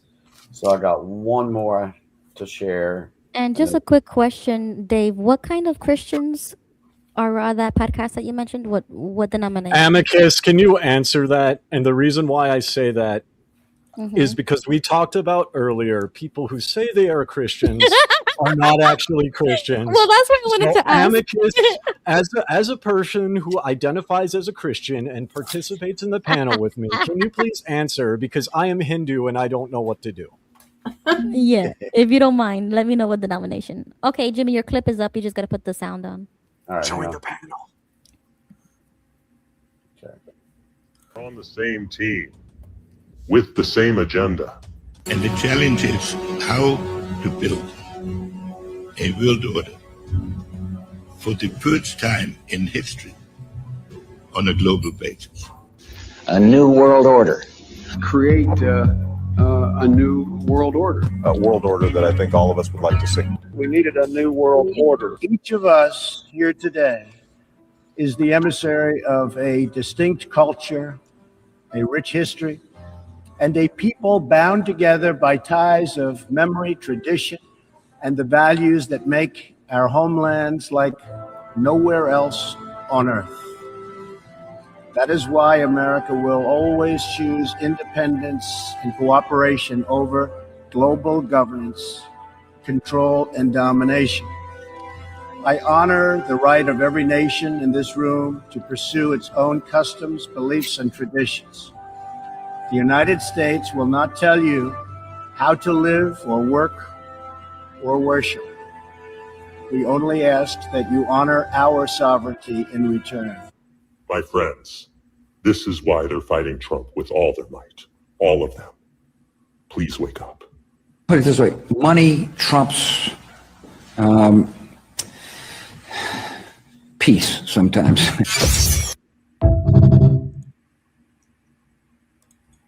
That was good.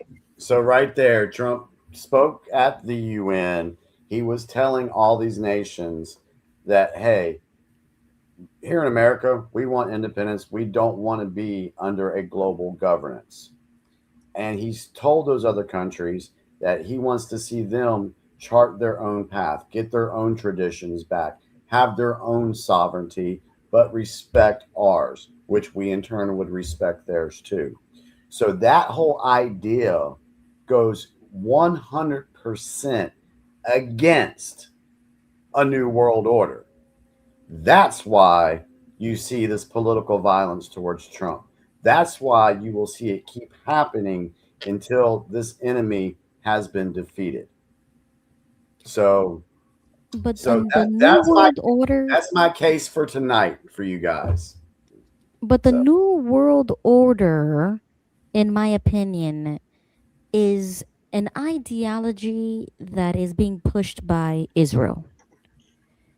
They have said and done many things that are to like accelerate these prophecies, like we just discussed before, and they're just doing this on purpose so that they could bring their Messiah. I think, Ruby, that Israel is being used as a tool to do this. Because you got to remember, the state of Israel as it is was founded by the Rockefeller and Rothschilds. So, and these are the same individuals that have been pushing for a global governance. So I think these those are the same Jews who rejected Christ as their Messiah. So they're doing everything in their power to bring about their Messiah because they rejected Jesus. That's what this is all about. All these wars, all this Middle East conflicts and things like that. That's what it's all about. And that's why America shouldn't even be involved in that, because that got nothing to do with us. We already accepted Jesus as our Lord and Savior. Well, that would be great. That would be great and fine if we weren't infiltrated by these people. Exactly. That's why all of this New World Order, all this coexist crap, that's all propaganda from them. That's not from us. Which is why we should separate ourselves from them. But that's what they want to happen so that they can control us. Therefore, they need the programming, they need the brainwashing, they need the propaganda. They need to go after our children when they're able to walk. You know, exactly. That keeps feeding their system. But we're here to say, no, we're done with that. Trump has been here to say, no, we're done with that. We're not going down that road. So in line with the title for the night's show, what is fueling this political violence? The people that are threatened that their system, their New World Order globalist system, is falling apart. That's who's fueling it. Very well said, Jimmy. That's right. Yeah. And don't forget, Trump's only got 2 years left. What's going to happen when his term's over? What's going to happen then? Well, yeah, we can talk about some things about that a little later. I've got my own views on that one. I was going to say we should do that in like an after show as well as like make a topic on it, because I got a fair amount of thoughts on that too. So it's going to.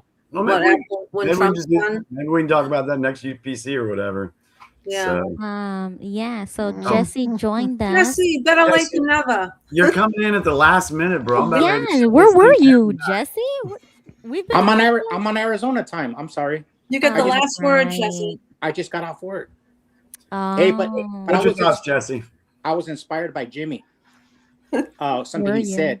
Hey, I got to tell you this story. I got attacked by this person that I love, and he's real old, senior citizen, and me and Gilbert love him.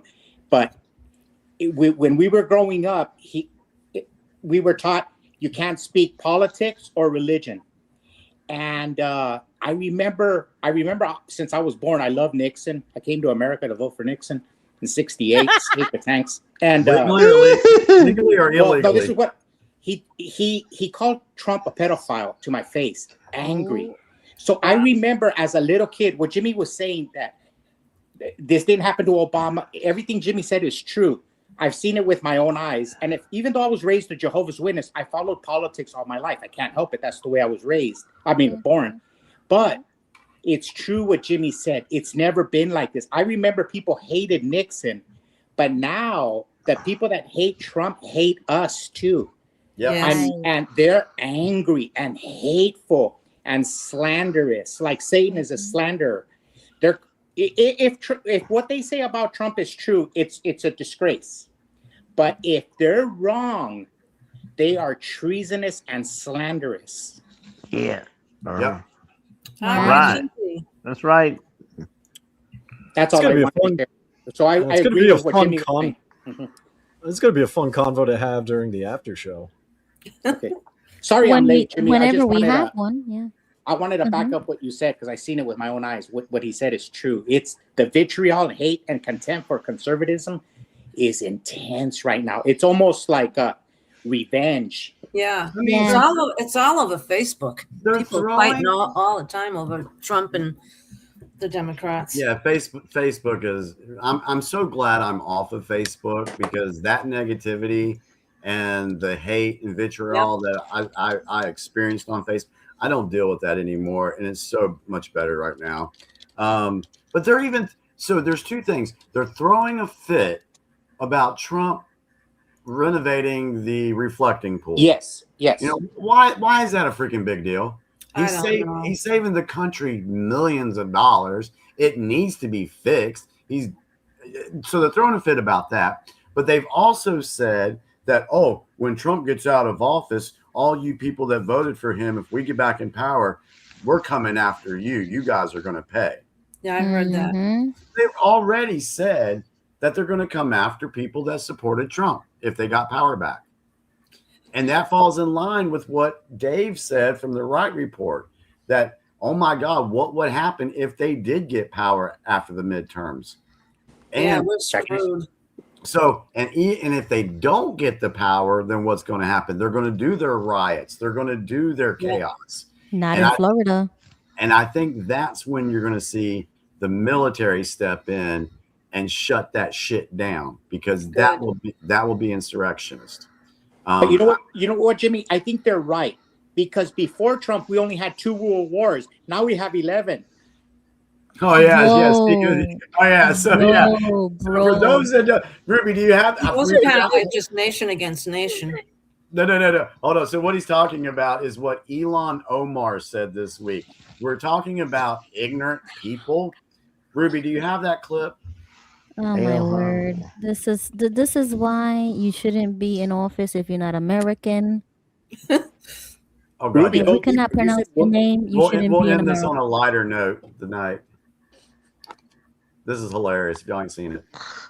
The last time the Alien Enemies Act was invoked, it was used to detain and deport German, Japanese, Italian immigrants during World War XI.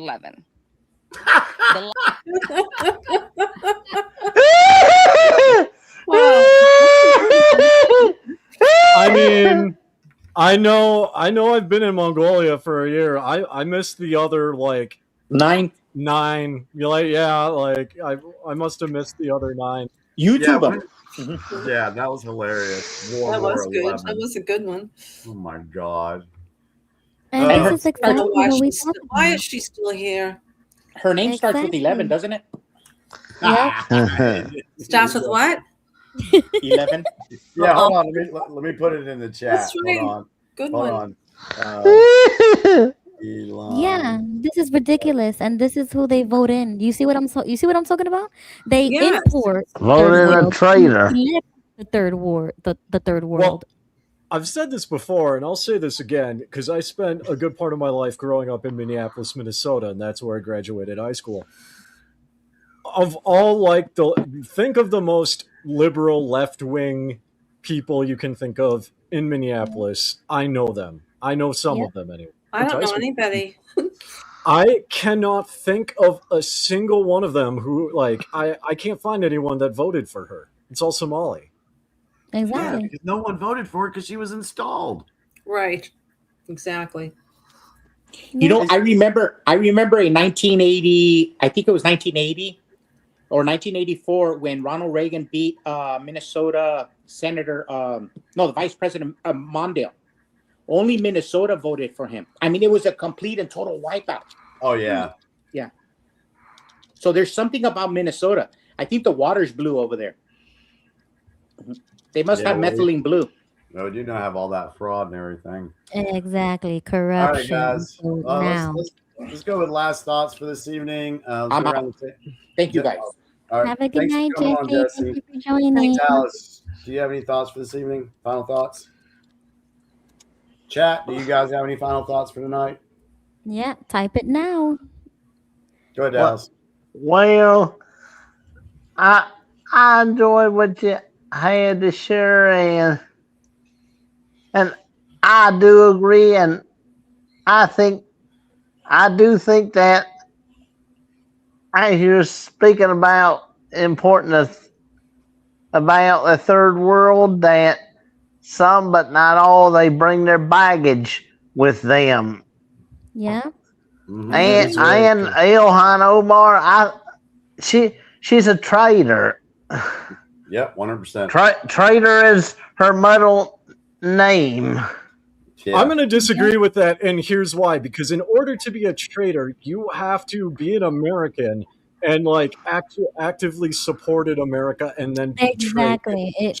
All right, so She's an let's call her invader. seditious. Yeah, there's another word. What'd you say? Seditious? I think that's. Seditious. Yeah, I yeah. would call her an invader. They invaded this Yeah. country, and then Yeah. they have some sense of entitlement with power, like elections and the fraud stuff that they're doing. That's all a sense of entitlement. They come to this country thinking that they're entitled to things where when they're not even born here. Exactly. Instead of earning it, because being here or any Western nation, I thought it was supposed to be a privilege and not a right or entitlement. Exactly. Exactly. And, But they and keep that it's all granted. right if one's disagree with me, because they're entitled to their opinions. It's we're here, we can disagree with each other, and I got no problem with one's disagreeing with me. Right. But I take it a step further, because if you're not even registered to vote, then I don't want to hear your opinion. And if you're not born in this country, even less do I want to hear your opinion. So you see, I agree with that, but not those types of people. They could go back to their country and have an opinion about their own country. That's what matters. But they're over here trying to dictate and lecture us about certain things. That's when things get confusing. That's right. And that after show video, that last one, I was on there, but I by mistake lost that one. I hope I can have that one back, because I was on there and we had Matt on it, Matthew. Oh, okay. I erased that by mistake. All right, Dallas. Well, we appreciate you tuning for in joining tonight. here. Thanks for joining, like always, buddy. We appreciate It you. is an honor to be here with the family here. Well, we appreciate having you. Thanks for Gigi, do you have any last thoughts for this Thank you, evening? Uncle D. You too, buddy. Hi. Good night, Dallas. I just have a short sentence to say. I'm trying to be positive, and I'm trying to stay away from all the evilness and the propaganda as much as I can. And I'm spending more time painting, and I'm working on an ancestry for a friend. And my son's getting married, so I got a lot of things to look forward to. So I'm trying, and I'm hoping that the good at the end will conquer all this evil that's going on, and that's what I'm hoping for. Definitely. And thank you for the show. Aw, thank you for joining, Gail. You're welcome. Thank you. Have a nice week, everybody. You too, Gail. Too. Have fun. I'm having a fun conversation with Rod about cursive, right? Yeah. In the chat. I enjoy it. I enjoy it because, I mean, it's great to hear different perspectives. So I'm actually enjoying that chat. Yeah, Rod seems cool. Yeah, half of the country wouldn't even know what the document reads because they don't even know how to read or write in cursive. So they wouldn't even know their rights if they tried. And that's kind of my point. It's like I grew up learning to write cursive in high school, but I've never read it, or I've never written it since. I've never even done like an actual signature just because like it's all digital now, right? So it's like Exactly. obsolete and outdated. But all the original documents are online anyway, assuming people want to read them. And as we've demonstrated in the beginning of the show, people my age and younger, generally speaking, there are exceptions, but you go on your college campus, you really think they care about original documents as opposed to No. vape nightclubs? They don't care to begin with. Same thing with Rod saying that, you know, like try reading grandparents' love letters and baby books. My grandparents never did that, right? My American grandparents never wrote love letters or kept baby books, right? And again, going back to like a generational thing, people my age don't care about that because our grandparents, in many cases, have been dead for years, you know? But it's still interesting, and I do agree that like if it has value, it should be kept, right? So I do Yeah. agree with that as well. We lost a class a very long time ago. We lost that classic Americana culture a It's very like long what, time ago. the 50s? Yeah. Yep. And that's why my like traditionalism, that's where it comes from. Like I was obsessed, and my grandma basically raised me, and I was obsessed with her music, with her dress, with her like everything. She instilled that style, you know, of Exactly. music and everything into me. And then I went a step further and I got obsessed with period dramas, and I was like obsessed with the 1800s, 1700s, and I kept going back into time, and I truly felt like I was born in the wrong time period. I don't belong here. I wish I could go back into time, but I can't. So I'm stuck with the degeneracy of my modern day, but I strive to just teach my children the opposite. So whatever I can do, I try to do my best. And that's about it. That's all we Exactly. can do. Yeah. No, I agree. And I do find humor in some of these perspectives, not because they're bad perspectives, but because like the older generation always looks down on the younger generation, right? You know, the whole kids these days can't do this. And I always think it's funny where, you know, someone in the chat's like, man, men just don't know how to make 6th century war axes like they used to. You know what I mean? Right. So it's like you can just keep going down the line. It's like, man, we used to have guillotines and we used to saw people in half from their pelvis down. And now we just do a lethal injection, you know. Exactly. You can always go back and find something to look down on. Yeah. Also, really quickly, Dave, your friends in the chat were super vague. They didn't say what denomination of Christianity they were. They just said that they're Bible believing Christians. And I don't know how many times I've heard that, but it's vague as hell. So I to the still best have of my to- knowledge, it sounded like an answer about the page itself because the page hosts multiple ministries. So the page itself has no specific denomination. As for the individuals there, there's a couple Eastern Orthodox. One of them is called Eastern Thomist. He's got his own YouTube channel. Okay. I think there might be a couple Baptists running around, and I don't know the rest, but there's like a lot of different people. So individuals might be a part of different denominations, but the page itself just hosts different ministries. Okay, cool. Can you link their channel? Yeah. the podcast in the comments? Yeah. I'll check them out whenever I have some free time. I dive into that corner of the internet sometimes, and that's where I educate myself a little bit more. Yeah.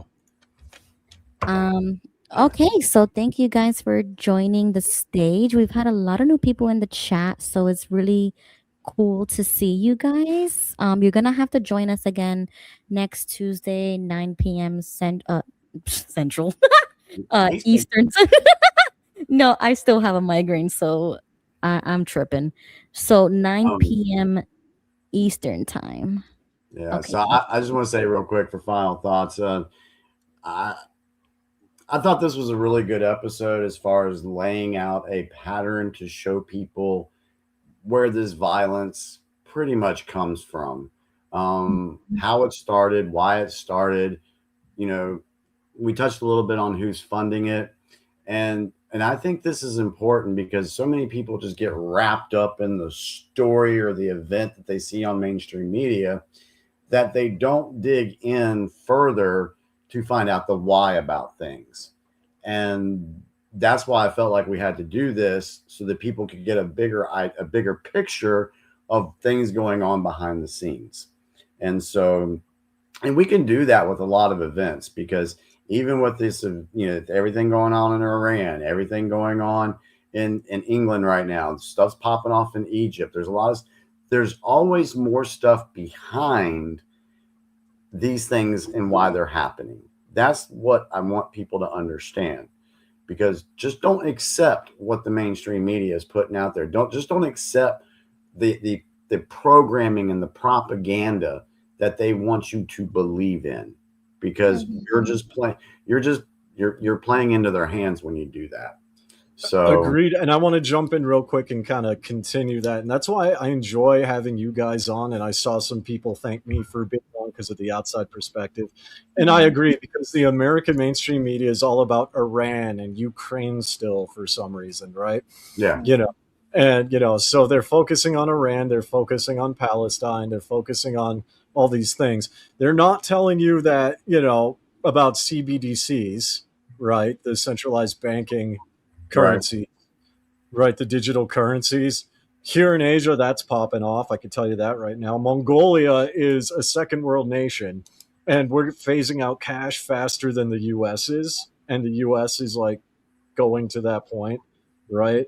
They're not talking about even things like digital ID. Like I'll see Facebook pages talking about like digital ID and government AI surveillance. And you'll see a couple like local news media talking about, hey, did you know that when you renew your driver's license, it's going to be digital? But it's not like a mainstream thing yet. There's Palantir.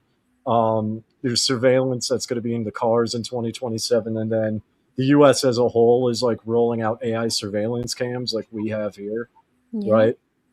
So like there's a lot of stuff going on here in Asia that isn't like explosions and in your face, but there's a lot going on here. Yeah. Just for reference, next week we'll touch on that whole thing about the cars. I've got another perspective on that I'll share with you guys next week. For one, I don't think it's going to happen, and I'll tell you why next week. So Okay, yeah, we had a really great show. Thank you so much for everybody joining, especially in the chat. Please join the stage ASAP. As soon as you see that link and you have opinions you want to share, click that link. So we're going to be here Tuesday, 9 p.m. Eastern time. And let me think, is there anything else? I saw Bo was in the chat earlier, so he's feeling sick. He has the flu right he gets now. feeling better. Yeah, hopefully he can join us next Tuesday. I really missed him tonight.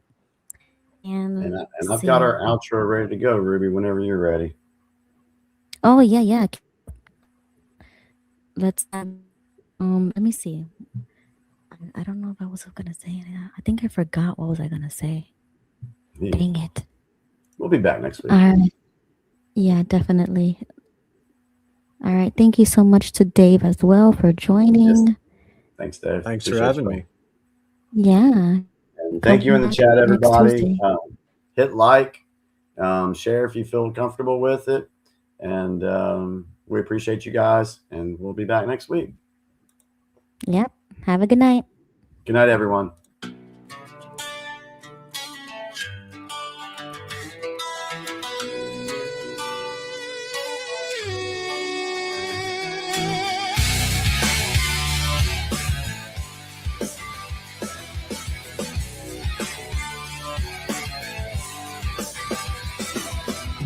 They said I lost my mind, said I was chasing ghosts and shadows. I showed them what I'd find, but they just laughed and called me hollow. Tinfoil on my head, they said conspiracy delusion. Every word I said was buried under their confusion, but I could feel it in my bones. A reckoning was coming. I'd rather bleed and stand alone than pretend I wasn't seen.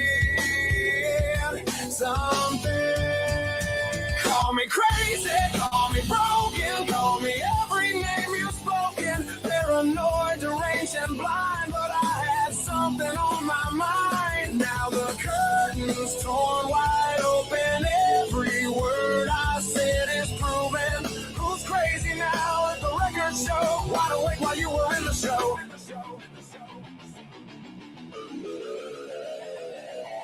They cost me friends, they cost me sleep. Call me unhinged at the dinner table. They rolled their eyes so goddamn deep. Said I was broken and unstable. Lost my job for speaking out. Got unfriended for the questions. Every time I raised my doubt, they made it therapy, they suggested. But I kept burning through the night, connecting every dot they missed. The only question left was when, not if. And now they get this. Call me crazy, call me broken, call me every name you've spoken. Paranoid, deranged, and blind, but I had something on my mind. Now the curtain's torn wide open. Every word I said is proven. Who's crazy now? Let the record show. Wide awake while you were in the show. You call me crazy. You call me lost. You call me, they call me lost, but you never counted the cost. Silencing the ones who see before the rest already. You buried us in ridicule, but truth don't shake so easy. Now the world is cracking open, and the shock is written on your face. And I know you want an answer for how you got so taken in this place. Well, I can say I told you so. God knows I've earned the right, but I held this torch for all of us. Not to prove I'm right, but to give you light. I'm not here to burn you down or tell you that you failed me. I know how deep this rabbit hole goes. I know how bad the fall can feel. I was once exactly where you're standing, shaking in the story they were handing. So take my hand, I'll walk beside you. There's a way to step outside this. Now you're questioning, now you're